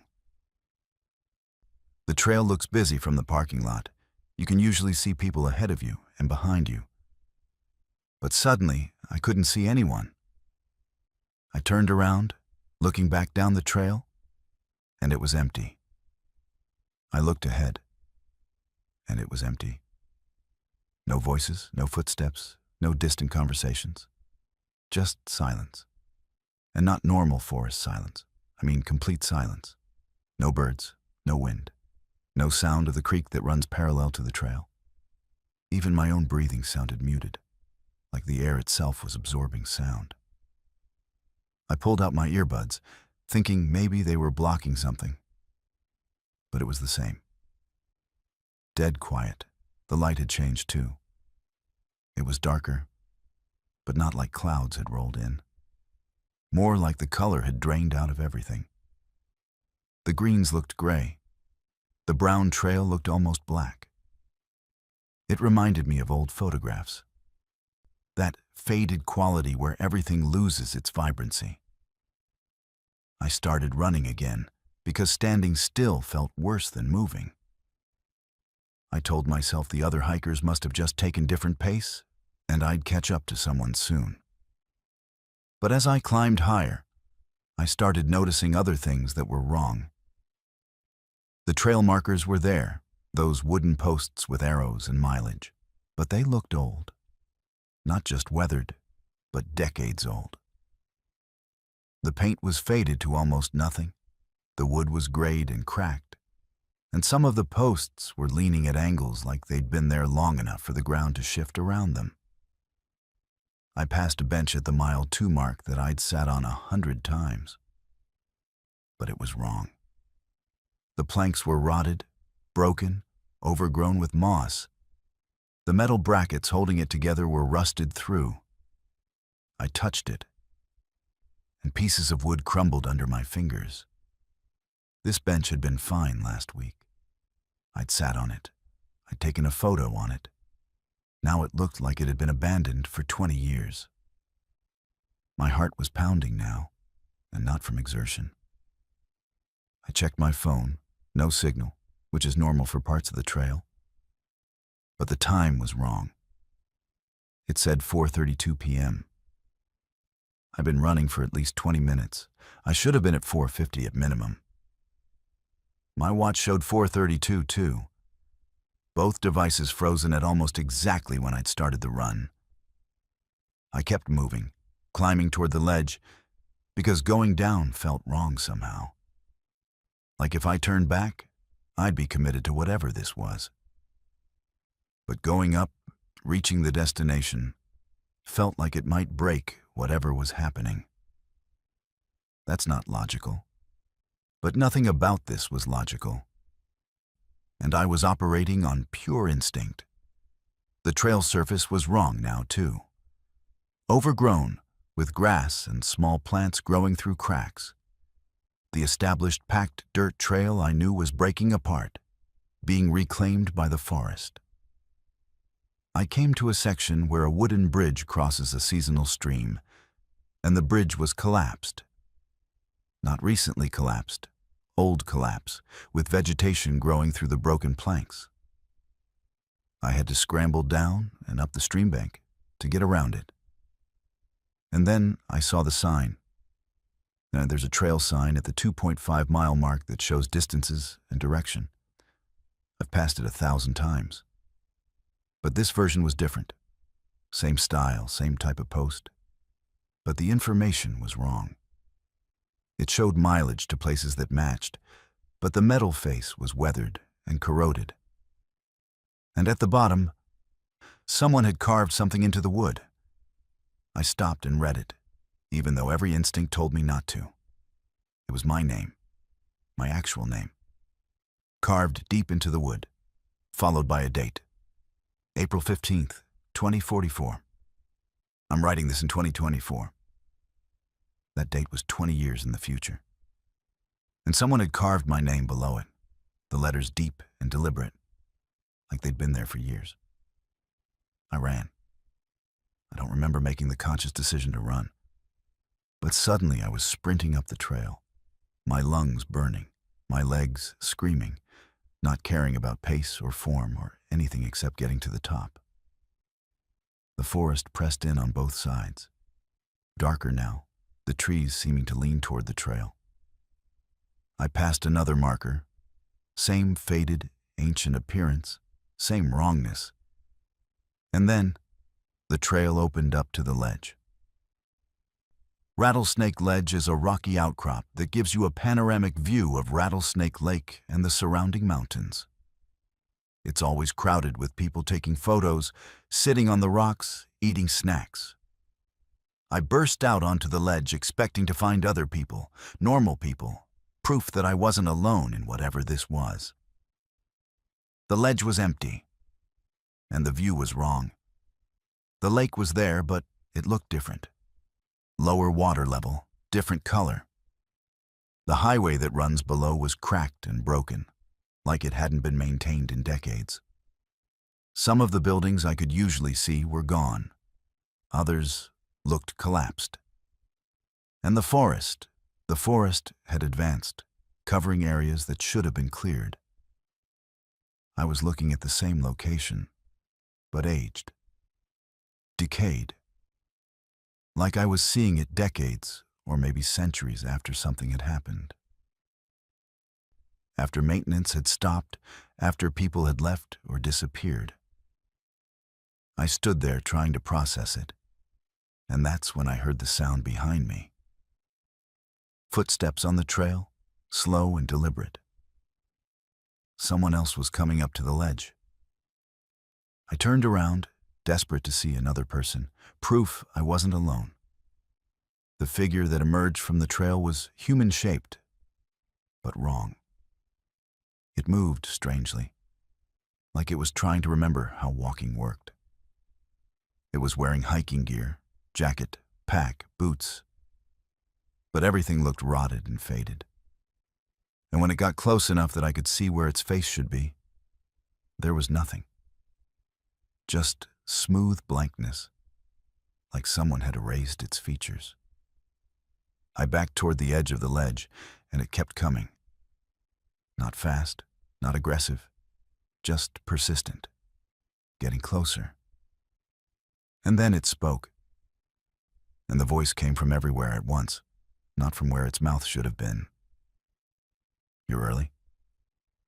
That's when I closed my eyes. I don't know why.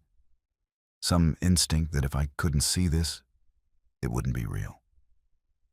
I squeezed my eyes shut, covered my ears like a child, and I screamed.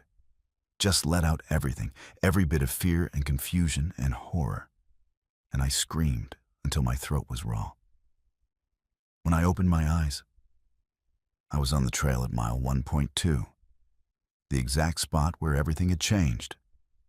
And it was normal. The couple with the golden retriever was there, looking at me with concern, asking if I was okay. Other hikers were visible ahead and behind. The light was normal. The sounds were back. Birds, wind, voices, the creek. Everything was exactly as it should be. I checked my watch. 4:36 p.m. 4 minutes. The entire experience, climbing almost a mile and a half, the decay, the figure, all of it. 4 minutes according to my devices. I told the couple I was fine, just dizzy for a second. And I turned around and walked back down. Not ran, walked. I was shaking too hard to run. When I got to my car, I checked the photos on my phone. I'd taken a picture of that carved sign, of my name and the future date. But when I looked at my camera roll, the photo wasn't there. Just a gap in the timestamps where it should have been. I haven't run that trail since. I drive past the turnoff sometimes, and I think about going back, about testing whether it was a one-time thing or if I could slip into that other version again. But I'm terrified of what I'd find. Terrified that the decay I saw was real, a glimpse of where we're heading. Or terrified that it's something worse, a place that exists alongside our world. And that day, I accidentally crossed over into it. The other possibility, the one that keeps me up at night, is that I didn't cross over. That for 4 minutes, our world showed me its future. That what I saw at Rattlesnake Ledge, the abandoned highways, the collapsed buildings, the forest reclaiming everything, is what's actually coming. And that carved sign with my name and a date 20 years from now wasn't a message from something else. It was proof that I'll be back there someday, on that trail in that future, and I'll carve my own name as a warning to the version of me that stumbles into that timeline today. I still run. Different trails now, always populated ones, never alone, and I never wear headphones anymore. I need to hear everything around me. Need to know if the sounds suddenly stop or if the light changes quality. Because I learned something that day that I can't unlearn. The places we think we know might not be as stable as we believe. Reality has layers, or maybe fractures. And sometimes you step wrong and fall through into something that shouldn't exist, but does. And if it happened once, it can happen again. I've cleaned a lot of toilets in my life. Fixed a lot of broken water spigots, picked up trash left by careless campers, painted over graffiti on bathroom walls. It's not glamorous work, being a state park's maintenance worker. But I've done it for 23 years, and I'm good at it. I know every campground in my district, every trail junction, every quirk of the old infrastructure. I've worked holidays, weekends, night shifts. I've seen drunk campers, bear encounters, medical emergencies, proposal parties, and everything in between. In 23 years, I thought I'd seen it all. But you don't see ghosts in this job. You don't see impossible things. At least, that's what I would have told you before October of last year. Before I spent 3 weeks working night maintenance in a closed campground and learned that some places don't care whether they're officially open or not. Some places keep running their routines whether anyone living is there to witness them or not. My name is Frank. I'm 58 years old, and up until last year I described myself as a practical guy. Blue collar, no nonsense, the kind of person who fixes problems instead of overthinking them. I don't read horror novels or watch scary movies. I don't believe in the supernatural. Or I didn't anyway. Now I don't know what I believe, except that Lake Wenatchee State Park has something wrong with it. Something that plays out every night in Loop C when nobody's supposed to be watching. The campground closes after Labor Day and doesn't reopen until late spring. During the off-season, we do maintenance, repair work, painting, winterizing facilities, clearing storm damage. Usually it's day shifts. But last October we had a tight deadline to finish some projects before the first hard freeze, so they asked me to do night shifts. Work from 8 p.m. to 4 a.m., check all the facilities in the closed loops, make repairs, secure anything that might get damaged in winter weather. Solo shifts, because budget cuts meant they couldn't justify 2 people for overnight maintenance. I didn't mind. I'd done solo night shifts before. The campground is peaceful when it's empty.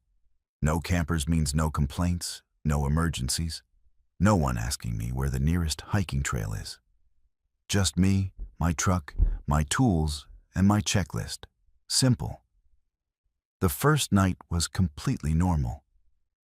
I drove through all the loops, A, B, C, and D, checking vault toilets, testing water shutoffs, looking for vandalism or storm damage. Everything was locked up tight, leaves covering the campsites, that particular stillness that empty campgrounds have. I finished my rounds by midnight, did some paperwork in my truck, and called it an early night. The second night is when it started. I was driving through Loop C around 10 p.m., my headlights cutting through the darkness, when I saw the campfire. Site 47. Right there in the middle of the loop, a fire burning in the fire ring. My first thought was that I'd missed some campers during the closing weekend, that someone was squatting illegally in a closed campground. It happens sometimes. People who don't want to pay, or who don't realize the season has ended. I parked my truck and walked toward the site. The fire was real. I could feel the heat from 20 feet away, could smell the wood smoke. But as I got closer, I noticed details that didn't add up. The fire looked fresh, like it had just been built. But there was no smoke rising from it. The flames were there, crackling and moving, but completely smokeless. And the wood. I could see the logs in the fire ring, and they weren't burning down. They just sat there, fully intact, while flames danced over them. I called out, "Hello? Park's closed, you need to pack up and leave." No response. I walked around the fire ring, looking for whoever had built it. And that's when I saw the tent. It was an old canvas tent, the kind people used in the 70s or 80s, before modern nylon gear. Tan canvas, heavy-looking, with a style that hadn't been popular in decades. It was pitched perfectly, guy lines tight, positioned exactly right on the tent pad. I approached the tent, announcing myself, using my official voice. "This is park maintenance. Campground is closed. You're trespassing." Still no response. I could see the tent wall moving slightly, like someone was inside shifting around. I reached for the tent flap, ready to unzip it and deal with whoever was squatting here, when my radio crackled. My supervisor's voice. "Frank, you copy?" I stepped back from the tent and answered. He was asking about my progress, whether I'd found any major repair issues. I told him I was dealing with illegal campers in Loop C, and I'd call him back. He said to be careful and let him know if I needed backup. I turned back to the tent. It was gone. Just completely gone. The fire was gone too. I was standing in an empty campsite. Leaves undisturbed on the tent pad, no fire ring, no ashes, no sign that anyone had been there. I stood there with my flashlight, sweeping the beam across the site, trying to understand what I'd just seen. The fire ring was there. It's a permanent fixture, steel ring set in concrete, but it was cold and full of old leaves. No recent fire, no warmth. I checked the site number, Site 47. I walked the perimeter, looking for footprints or tire tracks. Nothing. The site looked like it had been empty for weeks, which it had been. We'd closed this loop over a month ago. I convinced myself I'd been mistaken, that maybe I'd seen a reflection or shadow, and my brain had filled in details that weren't there. Fatigue, maybe. I'd been working long hours. I marked the site as clear on my checklist and moved on. But the next night, I saw it again. Different site this time, Site 52 on the other side of Loop C. Same setup, canvas tent, smokeless fire, sense of occupation, but no visible people. This time, I didn't approach it. I sat in my truck about 50 yards away and watched. The fire burned for maybe 10 minutes, steady and silent, and then it just faded out. The tent remained for a few more minutes, and then it was gone too. Not packed up, just suddenly absent, like someone had deleted it from reality. I called my supervisor the next morning and told him I was seeing things in Loop C, possible squatters or vandals who were somehow avoiding detection. He said he'd check it out during the day shift. That afternoon, he called me back and said he'd walked every site in Loop C. No sign of recent activity, no fire scars, no disturbances. He asked me if I was feeling all right, if the night shifts were getting to me. I said I was fine, but I wasn't fine. I was seeing things that disappeared, and I had no explanation. The fourth night, I decided to document it. I brought my phone with the camera ready, determined to photograph whatever I saw. Around 11 p.m., driving through Loop C, I saw another fire. Site 43 this time. I parked, grabbed my phone, and approached carefully. The fire was there, the tent was there, and this time I could hear voices. Low conversation, muffled, like people talking inside the tent. I couldn't make out words, but I could hear the rhythm of speech, the back and forth of dialogue. I raised my phone and took photos. Multiple shots of the tent, the fire, the whole site. Through my phone screen, everything looked normal. Tent, fire, occupied campsite. I took at least a dozen photos. And then I decided to try something that probably wasn't smart. I called out in a friendly voice, "Hey folks, just checking in, making sure everything's okay." The voices in the tent stopped. Complete silence. And then the tent flap opened. Not unzipped, it just suddenly fell open, like someone had released it from inside. But there was no one there. The tent was empty.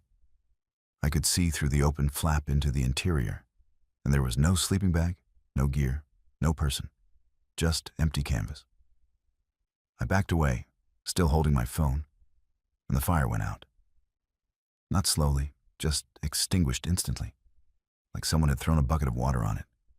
But there was no steam, no hiss. Just instant darkness. The tent collapsed in on itself, the poles seeming to vanish, and within seconds there was nothing there. I ran back to my truck and checked the photos on my phone. Every single one showed an empty campsite. No tent, no fire. Just an abandoned site covered in leaves. Exactly how it should look in an off-season campground. But I had seen them.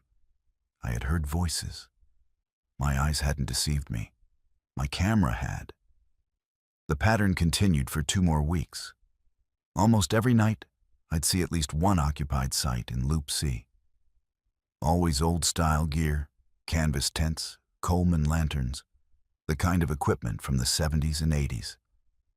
Sometimes I'd see people around the fires, but they were always indistinct, shadowy.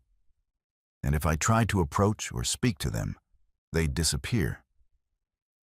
Sometimes I'd just see the evidence of occupation, fires, tents, camp chairs set up, but no actual people. I started researching.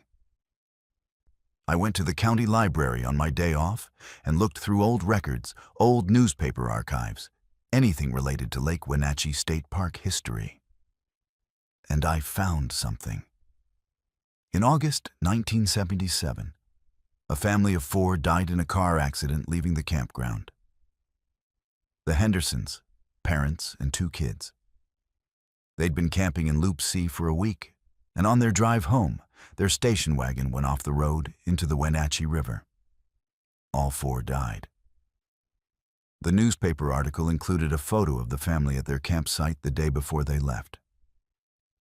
I recognized the tent, that tan canvas tent I'd been seeing. I compared the photo to my memories. Same tent style, same setup, same type of station wagon parked beside it. The family in the photo was smiling, sitting around their campfire. No idea that less than 24 hours later, they'd all be dead. That night, I saw them. Not shadowy, not indistinct, clear as anything. Site 47, where I'd first seen the tent. The whole family sitting around the campfire.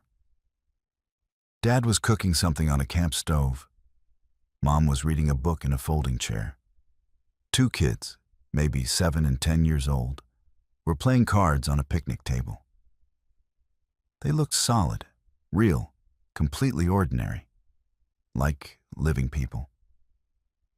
I watched from my truck for 15 minutes, and they went through what looked like normal camping routines. The dad served food on paper plates. They ate together. The kids laughed about something. It looked so normal, so alive, that I almost forgot they'd been dead for over 40 years. And then they all turned and looked directly at my truck. All 4 of them, simultaneously, turning their heads in perfect synchronization. They weren't smiling anymore. They just stared at me with expressions I can't quite describe. Not hostile, not friendly, just aware, acknowledging that I was watching them. Then they faded. Like someone was turning down their opacity in a photo editor. They just became more and more transparent until they were gone completely. The tent, the fire, the station wagon, all of it faded out together, and I was looking at an empty campsite. I requested a transfer the next day. Told my supervisor I needed to move to day shifts for personal reasons. He didn't argue. Probably figured the night shifts had gotten to me, which I guess they had. Someone else took over the overnight maintenance in Loop C. I still work for state parks, but I won't take night shifts anymore, and I won't work in Lake Wenatchee. I drive past it sometimes on the highway, and I always look toward Loop C, and I wonder if they're still there. The Henderson family, still camping, still going through the routines of that final trip, playing out their last happy memories before the accident. I wonder if they know they're dead. I wonder if they're trapped there, repeating that week over and over. Or if maybe that's what they wanted, to stay in that perfect camping trip forever, before everything ended. I don't know if they're ghosts or echoes or something else. But I know they're real, even if my photos say they're not. And I know that Loop C in Lake Wenatchee State Park is occupied every night, whether the campground is open or closed. Some reservations, I guess, don't have an expiration date. Have you ever had the feeling that something is watching you, but when you look, there's nothing there? That primitive sense that raises the hair on your arms, makes your breathing shallow?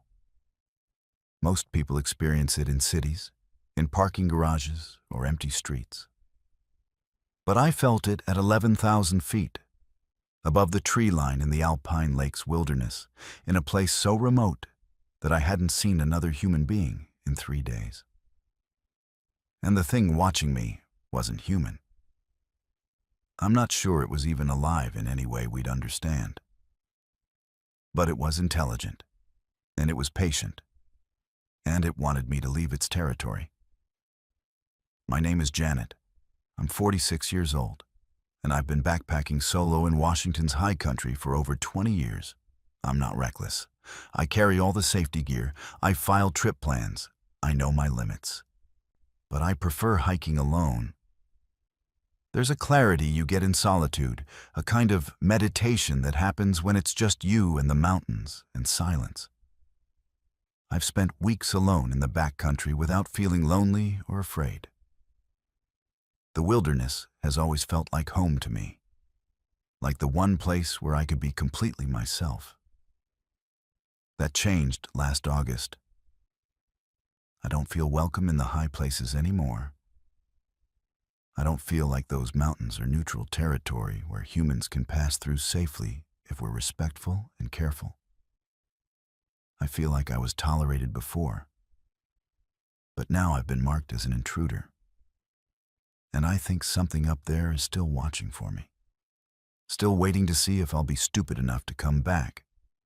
I'd planned a 5-day solo trip into the Alpine Lakes wilderness, targeting a route that would take me through several high passes and along exposed ridges above tree line.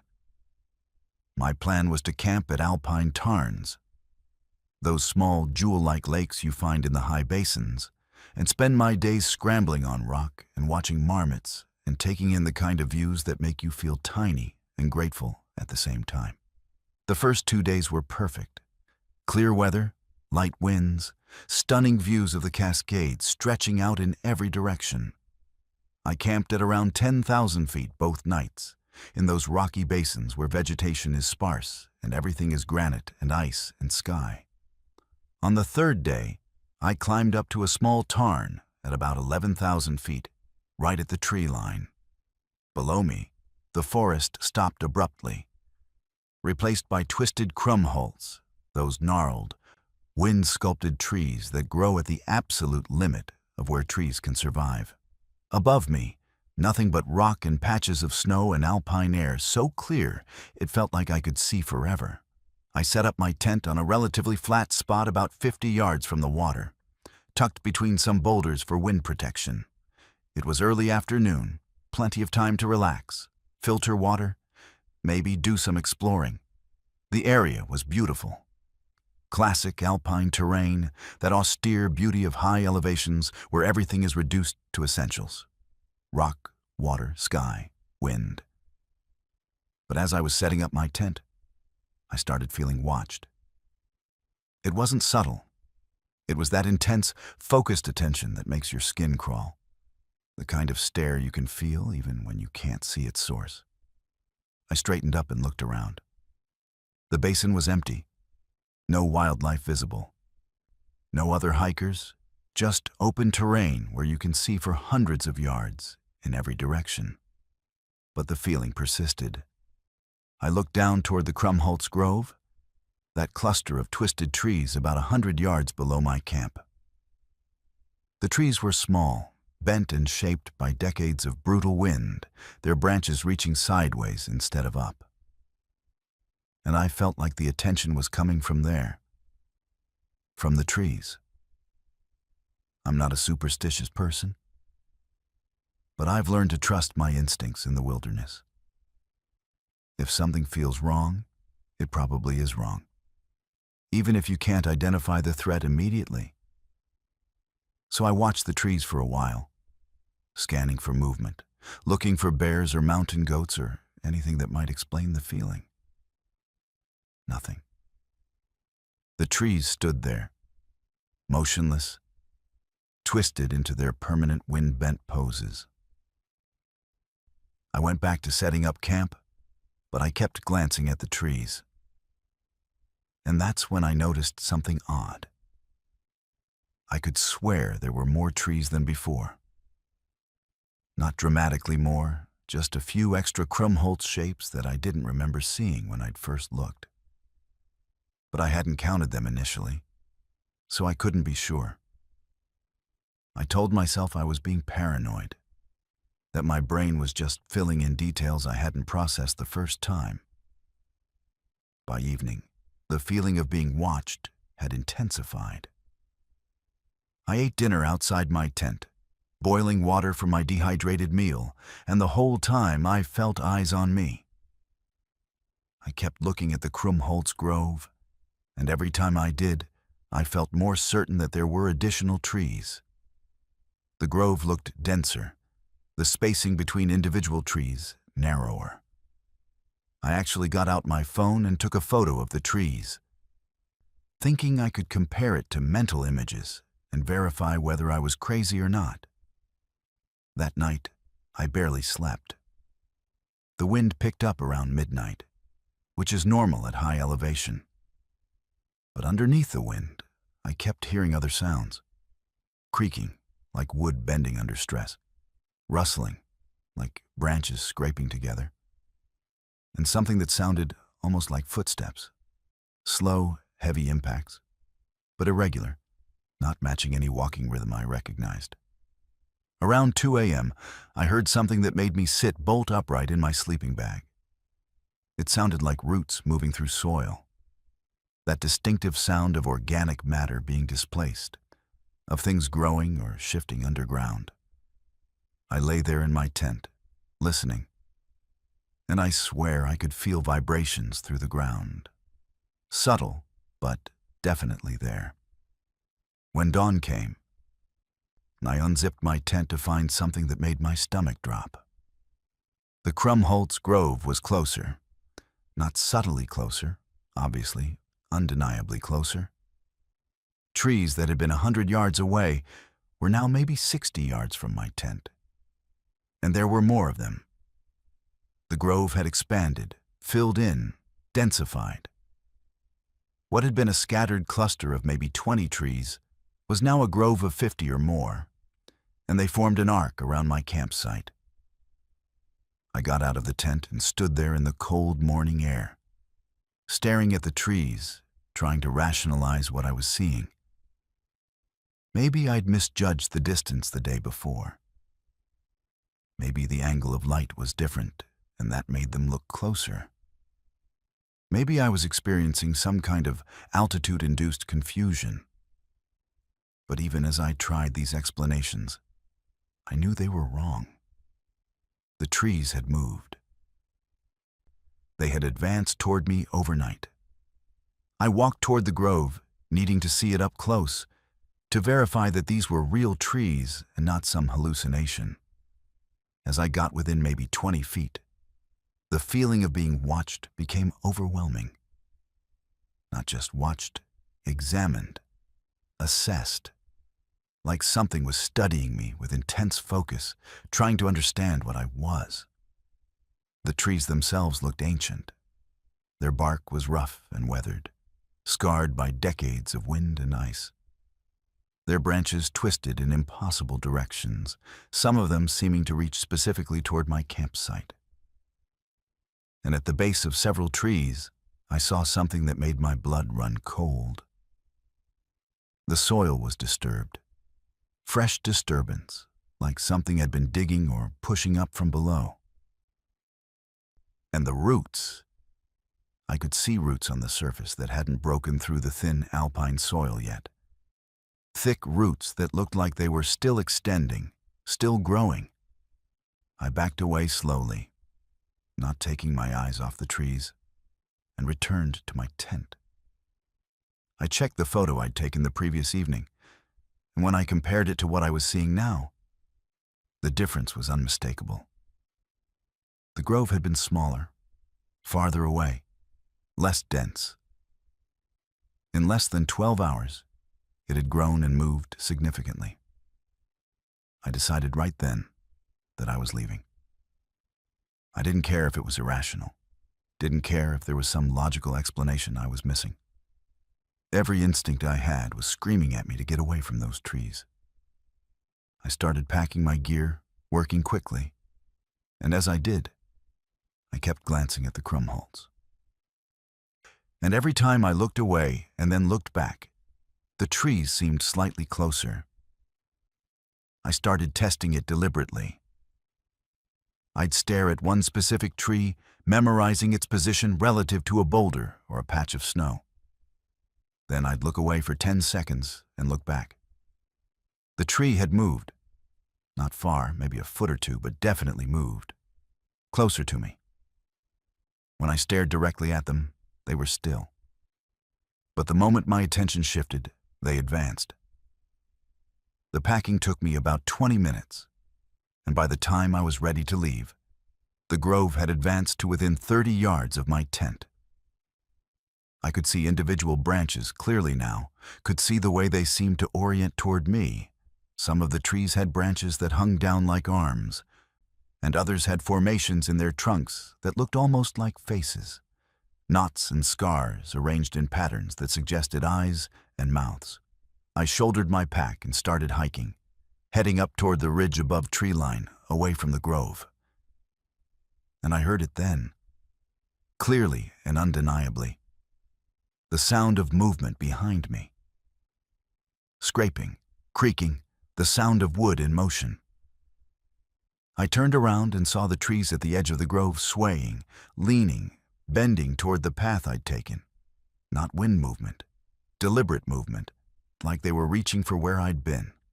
I climbed faster, scrambling up the rocky slope toward the exposed ridge above. My plan was to stay above tree line, on open rock where trees couldn't follow, and circle around to a different descent route. It meant adding an entire day to my hike out. But I didn't care. I wasn't going to hike back down through forest, wasn't going to put myself in a position where trees could surround me. As I climbed higher, I kept looking back at my campsite. The grove had moved to exactly where my tent had been. The trees clustered in that spot, filling it completely, and they seemed to be orienting outward, watching the ridge where I was climbing.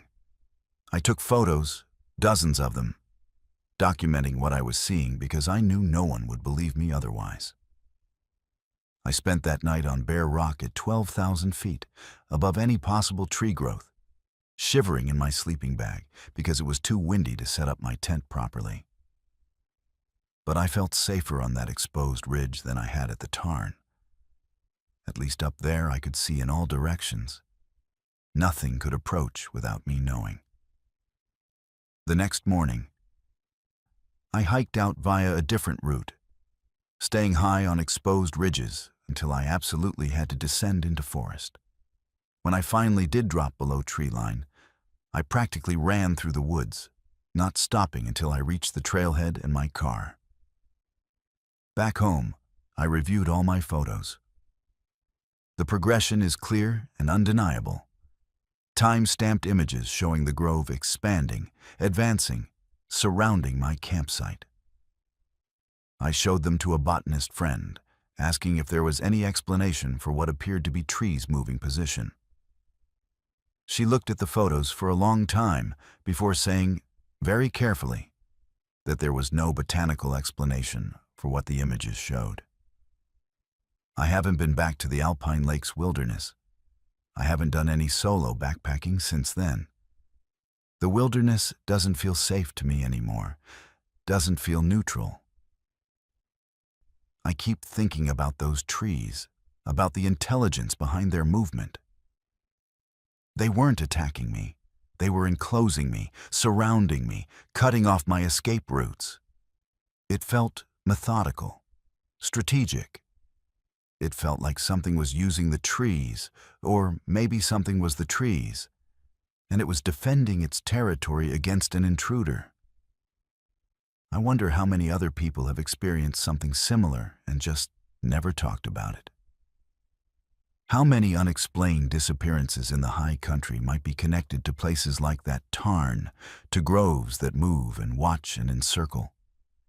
How many hikers never came back because they camped in the wrong spot, at the wrong elevation, and something at the tree line decided they weren't welcome? I still have dreams about those twisted trees, about waking up to find them pressed against my tent. Branches scratching at the fabric, roots pushing up under my sleeping pad. And sometimes, when I'm hiking in lower elevation forests, on popular trails surrounded by other people, I'll feel that same sensation of being watched. I'll look at the trees around me, ordinary pines and firs, and I'll wonder if they're watching too. If they're aware. If tree line isn't a botanical boundary but a border, a territory marker, and I crossed it without permission. The mountains are still beautiful. I still miss the high country, miss that clarity and silence. But I learned something I can't unlearn. We're not alone up there. The wilderness has its own residents, its own intelligence, and it doesn't need us. Maybe it even wants us gone. And next time I ignore that feeling of being watched, next time I camp somewhere that feels wrong, the trees might not let me leave at all. We were 4 friends who thought we knew what we were doing. We'd all been backcountry skiing together for years, had taken avalanche safety courses, knew how to read terrain and assess snowpack. We weren't reckless kids. We were experienced, careful, respectful of the mountains. But experience doesn't matter when you enter territory that something else considers its own. And all the avalanche beacons and safety gear in the world won't protect you from something that hunts deliberately, intelligently, with a patience that suggests it's been doing this for a very long time. I'm the one telling this story because I'm the only one who can. Marcus is dead. Jen won't talk about it at all. She's completely shut down, refused therapy, cut off contact with everyone from that trip. And Kyle moved to Arizona and told me he'll never see snow again as long as he lives. As for me, I still live in Seattle, but I sold all my backcountry gear. I can't even look at ski equipment without feeling that cold terror settle into my chest, that certainty that something is standing just behind me, breathing, waiting. It was early February, peak backcountry season, and we'd rented a cabin deep in the Mount Baker Snoqualmie National Forest. The kind of place that's only accessible in winter if you ski in, about 4 miles from the nearest plowed road, completely isolated. Fresh powder had fallen all the week, and the conditions were perfect. We loaded up our packs with food, fuel, and gear for 3 days, and we skied in on a Friday afternoon, reaching the cabin just as the light was failing. The cabin was old, but well-maintained, with a wood stove, propane for cooking, and sleeping lofts for 4 people. We got a fire going, cooked dinner, and sat around planning the next day's routes. We were all excited. The snowpack seemed stable, the weather was clear, and we had this perfect powder waiting for us. We drank whiskey, told stupid stories, and eventually went to sleep, feeling like we had the mountains to ourselves. The first hint that something was wrong came the next morning. Kyle woke up early and went outside to check the weather. And when he came back in, he looked confused. He said there were tracks around the cabin. Large tracks, bipedal, circling the entire structure. We all went out to look, and he was right. Something had walked a complete circle around the cabin, maybe 20 feet out from the walls. The tracks were huge, easily twice the size of a human footprint, and the stride length was wrong. Too long, with a gait that suggested something with legs longer than they should be. We tried to rationalize it. Maybe a bear, waking early from hibernation? But bears don't walk on two legs for that distance, don't make that kind of track pattern. Maybe someone else was out here, wearing snowshoes? But these weren't snowshoe tracks, and the depth suggested something heavy, something that sank into the powder with considerable weight. Marcus wanted to follow the tracks, see where they led. Jen and I thought we should just ignore them, get on with our planned ski routes. Kyle took photos, documenting the tracks and their measurements. We eventually decided to stick with our original plan. We'd be back at the cabin by afternoon anyway, and we'd keep an eye out for whatever had made the tracks. We spent the day skiing fresh powder, dropping into bowls and riding perfect snow, and it was everything we'd hoped for. But several times during the day, I had that feeling of being watched. That primitive sense that raises every alarm your body has. I'd stop and scan the tree line, the ridges above us, looking for movement or shapes that didn't belong. I never saw anything definitive, but I couldn't shake the feeling that we weren't alone. We got back to the cabin around 4 p.m., exhausted and satisfied, ready for food and warmth. But as we approached, we saw more tracks. Different ones this time, fresh in the snow we'd broken trail through that morning. These tracks came from the forest, approached the cabin, circled it again, tighter this time. Maybe 10 feet from the walls, and then continued into the trees on the other side. Inside the cabin, everything looked normal. Nothing disturbed, no signs of entry. But the atmosphere felt different, charged somehow. We locked both doors, which we hadn't bothered to do the night before, and we started dinner with an unspoken tension that hadn't been there before. Around 8 p.m., we heard it for the first time. Footsteps on the porch, heavy, deliberate, the sound of weight on wooden planks. We all froze, listening.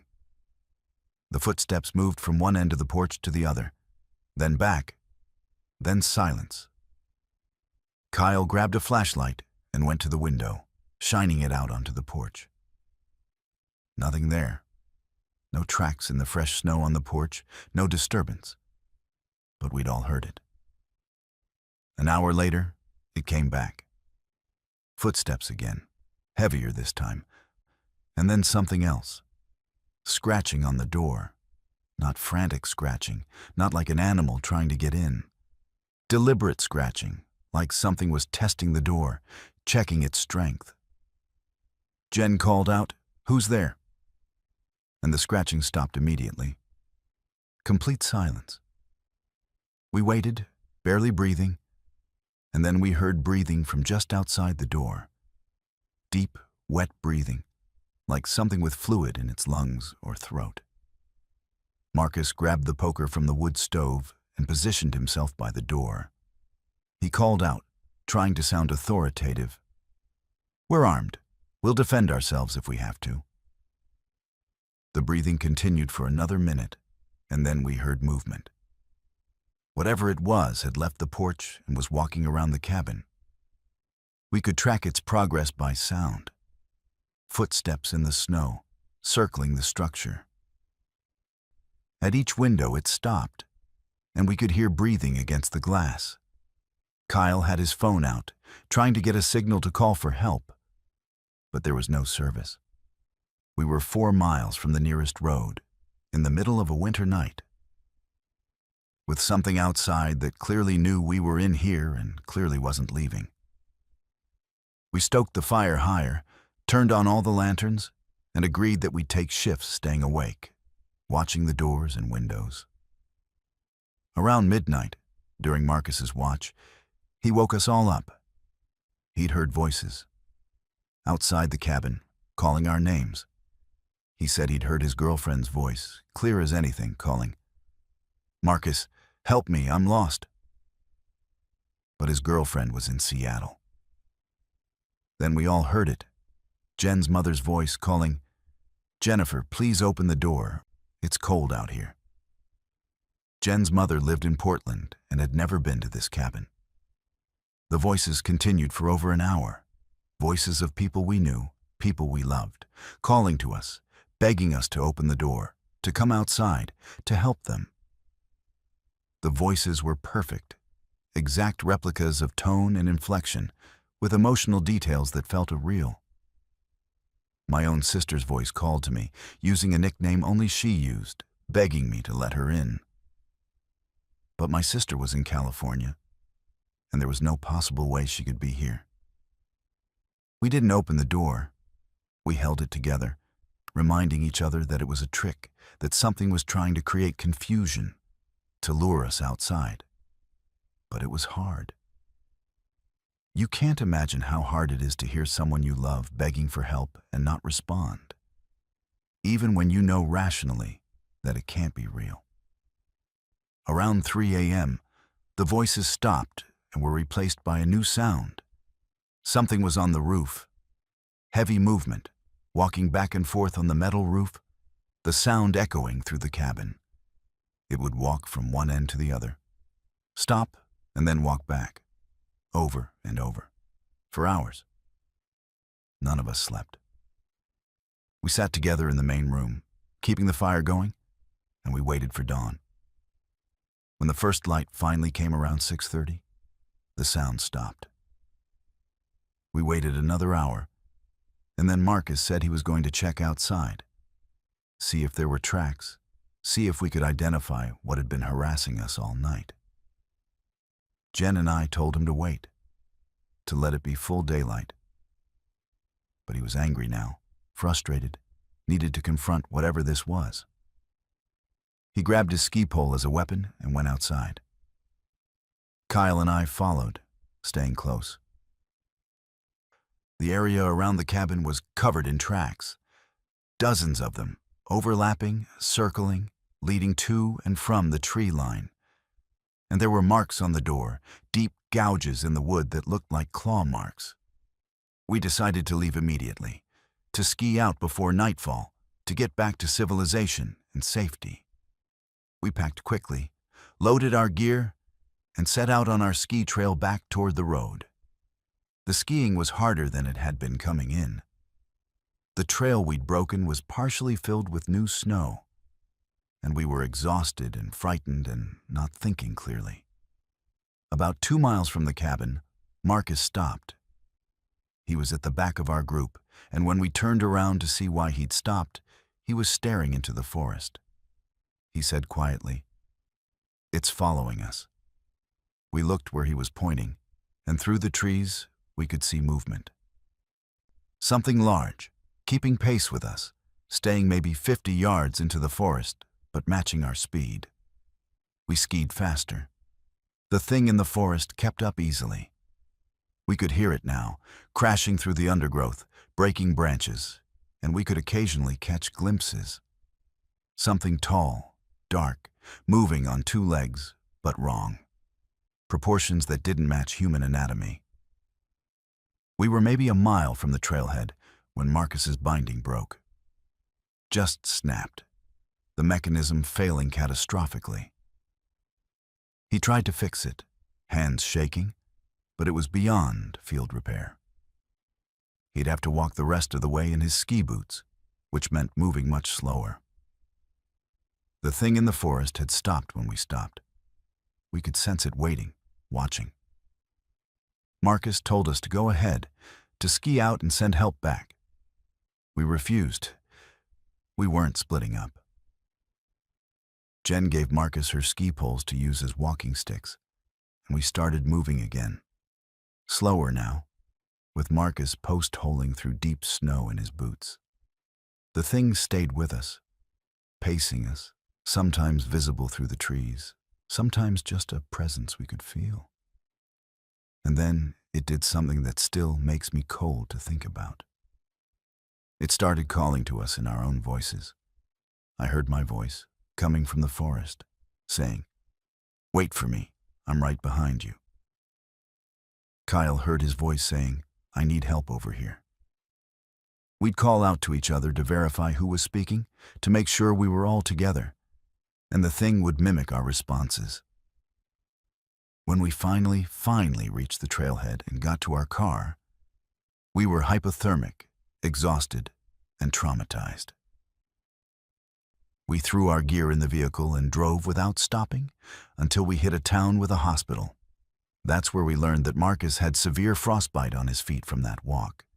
He'd been moving through snow for over 2 hours in ski boots that weren't meant for walking, and the damage was extensive. He died 3 weeks later. The frostbite had been too severe, infection set in despite treatment, and he developed sepsis. The doctors said if we'd gotten him to care sooner, if he hadn't had to walk that mile, he might have survived. So that's on me, on all of us. We should have left the first night when we saw those tracks. We should have skied out at first light instead of waiting. We should have done a dozen things differently, and Marcus would still be alive. I don't know what was out there. The sheriff's department investigated, but they found only our tracks and some indeterminate marks they attributed to wildlife. They treated it as a tragic accident, equipment failure, and poor judgment leading to exposure. They didn't want to hear about the thing that followed us, the voices, the intelligence behind it all. But I know what I experienced.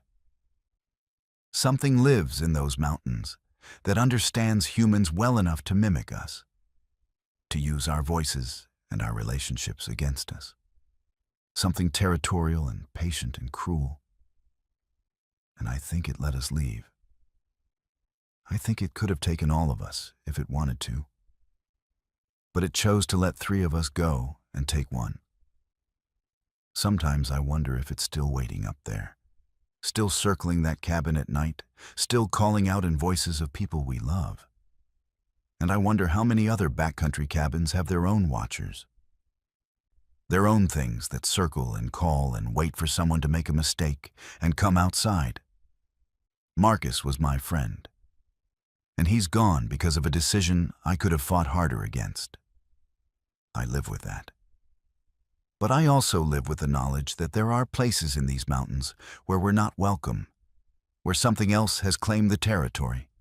And if we ignore the warnings, the tracks, the feeling of being watched, the sounds in the night, we do so at our own peril. The mountains are beautiful, but they're not empty, and they're not safe.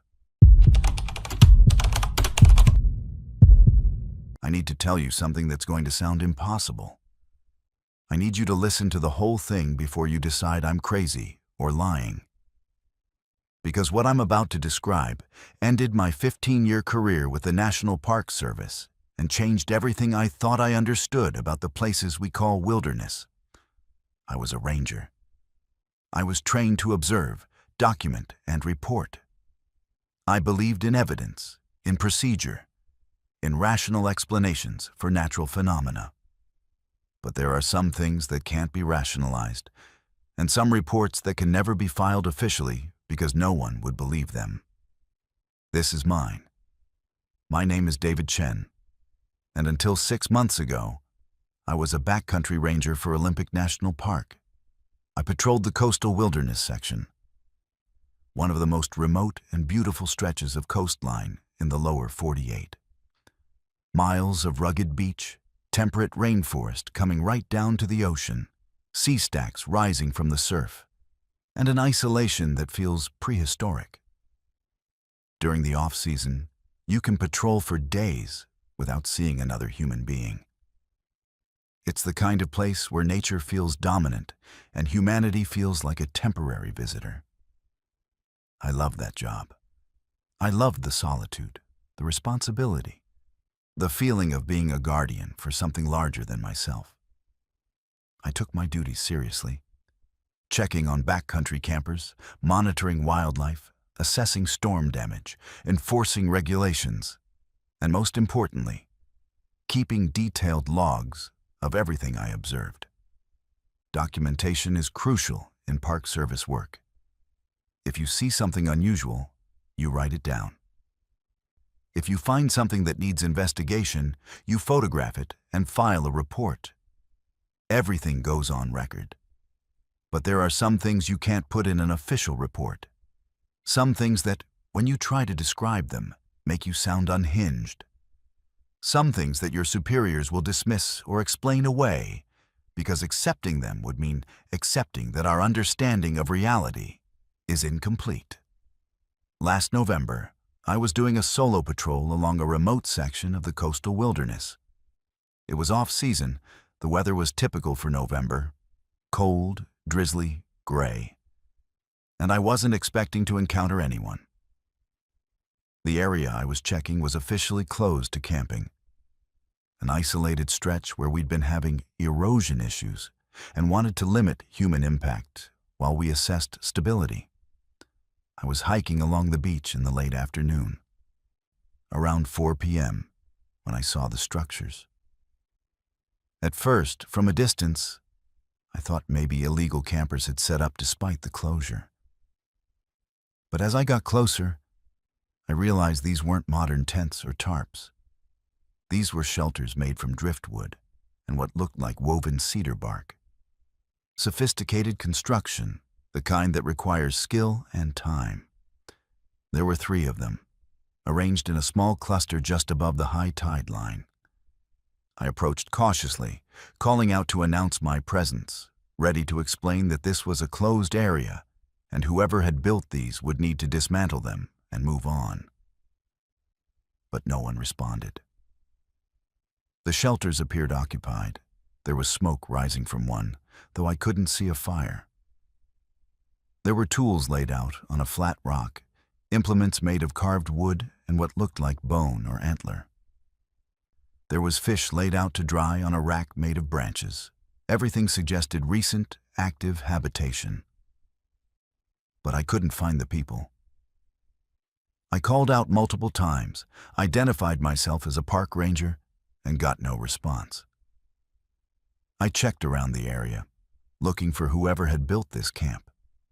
And that's when I started noticing details that didn't make sense. The tools were wrong. Not wrong in the sense of crude or improvised, wrong in the sense of unfamiliar. I've seen plenty of traditional Native American tools and construction techniques through my work with tribal cultural resources staff. These were similar, but different. The designs were close, but off, like someone had remembered the general idea, but changed the specific execution. The proportions were odd, the materials were unusual combinations, and there were decorative elements carved into the wood that I didn't recognize from any tradition I knew. The fish on the drying rack were fresh, maybe hours old. But there were no boats, no fishing gear, no tracks leading to or from the water. The sand around the shelters was smooth, undisturbed except for my own footprints. I pulled out my camera and started documenting everything, taking detailed photos for my report. This was clearly a violation of park regulations, building structures in a closed area. But it was also potentially a cultural resources issue, something that might need consultation with tribal authorities. I took measurements, noted GPS coordinates, and prepared to radio in my findings. That's when I checked my previous patrol photos. I had been through this exact stretch of beach 2 weeks earlier, doing the same routine patrol. I had photos from that patrol, time-stamped and GPS tagged, showing this beach. And in those photos, the beach was empty. No structures, no sign of any human presence. So either someone had built this entire camp in the last 2 weeks, in November, in terrible weather, in a closed area, or something else was going on. The level of construction I was seeing should have taken weeks, maybe months. The shelters were substantial, well-crafted, showing signs of weathering and use. They looked like they'd been there for a season at least, not 2 weeks.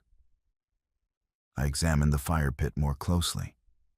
There were embers glowing, heat radiating from the stones. But there was no smoke, no fuel that I could see, and no ash. Just heat coming from rocks arranged in a circle, with nothing burning. And I held my hand near it. Definitely warm, definitely real heat, but no visible source. The food on the drying rack was the same type of fish we saw in these waters. Nothing exotic. But when I looked closely at the cutting marks, at the way the fish had been prepared, the technique was precise and unfamiliar. Every fillet was identical, cut with a precision that suggested tools sharper than the implements I could see. I spent about 30 minutes documenting the site, and during that time, I had a growing sense of wrongness, the kind of feeling you get when you're somewhere you shouldn't be, when you're intruding on something private or sacred. The air felt heavy, charged, like before a thunderstorm, and I felt watched, intensely watched, from multiple directions at once. I decided to set up a trail camera, one of the motion-activated cameras we use to monitor wildlife. I positioned it to capture the entrance to the camp, figuring it would either record the people returning or prove that the site was abandoned. Then I hiked another mile down the beach to continue my patrol, planning to check the camera on my return the next day. That night, I camped several miles away at an established ranger station. I filed my preliminary report via radio, describing the structures and their unusual nature, requesting guidance on how to proceed. My supervisor said he'd check with cultural resources staff and get back to me. The next morning, I hiked back to the site. I was prepared to encounter whoever had built the camp, to have a conversation about regulations and closures, maybe to learn about what cultural practices I was observing. The camp was gone. Completely gone. I stood on the exact GPS coordinates I'd marked, looking at smooth, empty beach. No structures, no tools, no fire pit, no drying racks. Nothing. Just sand and driftwood scattered naturally by tides, like no one had ever been there. I walked the area in expanding circles, thinking maybe I'd somehow gotten the wrong spot. But my GPS was accurate, my landmarks were correct. This was the exact location. I could see my own boot prints from the day before, my path around the site where I'd taken photos. But the camp itself was gone without a trace. I checked my camera. It was still there, mounted where I'd left it. But when I reviewed the footage, my hands started shaking. The timestamp showed approximately 4 hours of recording after I'd left the previous day. For the first hour, nothing. Just an empty beach with my footprints visible. Then, at around 6 p.m., figures appeared on the camera. They walked into frame from the direction of the ocean, not from the forest. Just suddenly present, coming from the water, though I could see no boat or raft. There were 7 of them, and they were humanoid, but wrong. Too tall, too thin, proportions that didn't match human anatomy. Their movements were fluid but strange, like they weren't subject to normal physics or gravity. They went to exactly where the camp had been, where empty beach now appeared to be, and they moved through routines as if the structures were still there. They bent down as if entering shelters. They reached out as if handling tools. They sat in positions that would make sense around a fire. But the camera showed them interacting with nothing. Miming activities in empty space. And then, around 7:30 p.m. on the recording. One of them turned and looked directly at the camera. The others all turned in synchronization, all facing the camera, and even through the grainy night vision footage. I could see their faces. They weren't human faces. The proportions were wrong, eyes too wide set, mouths that extended too far across the face, features that were almost human, but fundamentally other. And they were looking at the camera with clear awareness, clear intelligence. They knew they were being recorded. The tallest one walked toward the camera, getting closer and closer until its face filled the frame. And then it reached out, and the footage distorted, pixelated, went to static. When the image cleared again, seconds later, all the figures were gone. The beach was empty for the remaining hours of recording. I took the camera back to the station and showed my supervisor. I showed him my photos from the day before, showing the structures. I showed him the footage of the figures. And I watched his expression change from interest to concern to something like pity. He suggested I take some time off, that the isolation of solo patrols can affect people, that what I'd experienced might be a stress response or fatigue-induced hallucination. I insisted the evidence was right there, documented, recorded. He gently pointed out that my photos showed structures that demonstrably didn't exist, and my camera footage showed figures that couldn't be human. Over the next week, I tried to get someone to take my report seriously. I contacted cultural resources, thinking maybe this was some unknown tribal site or spiritual practice.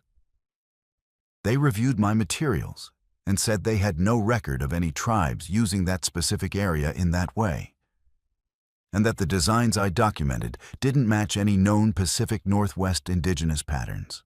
I contacted wildlife biology staff, wondering if somehow I'd encountered an unknown species or misidentified something. They watched the footage and had no explanation. One biologist told me off the record that several coastal areas in Olympic National Park had similar reports over the years, sightings and encounters that didn't fit known wildlife or human activity, but nothing that had ever been officially investigated. I went back to that beach one more time, without telling anyone, without official authorization. I needed to see it again, to verify that I wasn't losing my mind. It was empty, exactly as it should be. Clean sand, normal driftwood scatter, no evidence of any structures or habitation. But when I stood there in the exact spot where the camp had been, I felt it again. That sense of being watched, of trespassing, of being seen by something that existed just outside my normal perception.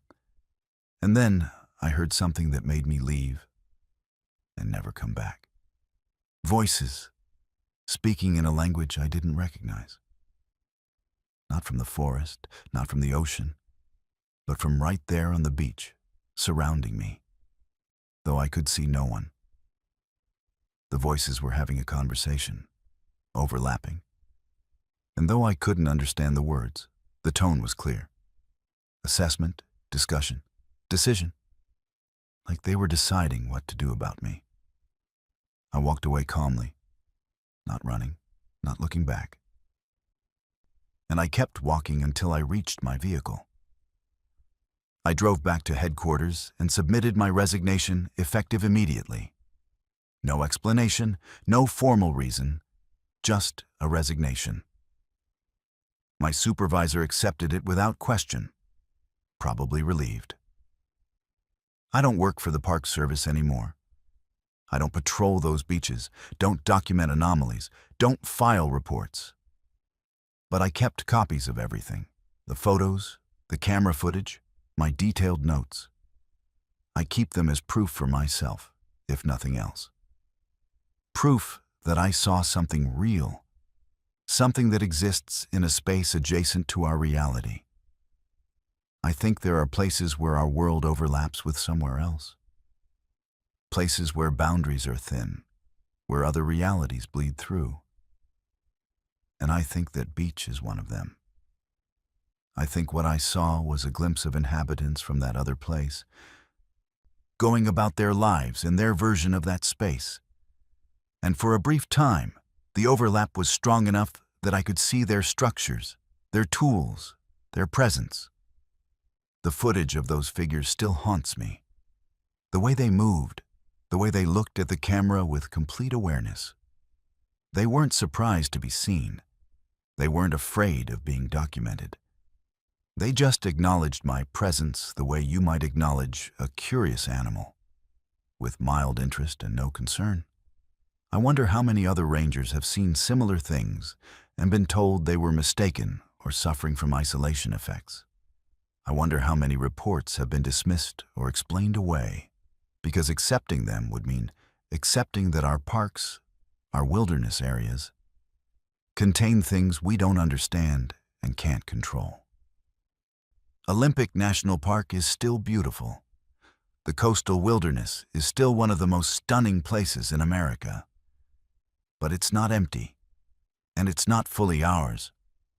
There are others there, in spaces we can sometimes glimpse, but never fully enter. And they've been there far longer than we have. That's my last report. The one I couldn't file officially. The one that cost me my career, but gave me a truth I can't ignore. We share this world with things we don't see, in places that exist alongside our reality. And sometimes, if conditions are right, the boundaries dissolve, and we catch a glimpse of what's always been there, just out of sight. I don't go to Olympic anymore. I don't patrol beaches or document anomalies. But I remember those figures turning to look at the camera. And I remember that sense of being assessed by an intelligence that predates human presence in these forests. And I know that those structures will appear again, to someone else. And maybe that person will be brave enough or foolish enough to stay longer than I did. I hope they're careful. I hope they understand that some doors, once opened, change you permanently. And I hope they remember that being a guest means respecting the territory of others, even when those others exist in dimensions we can barely perceive. The wilderness isn't empty. It never has been. We just can't always see what's there.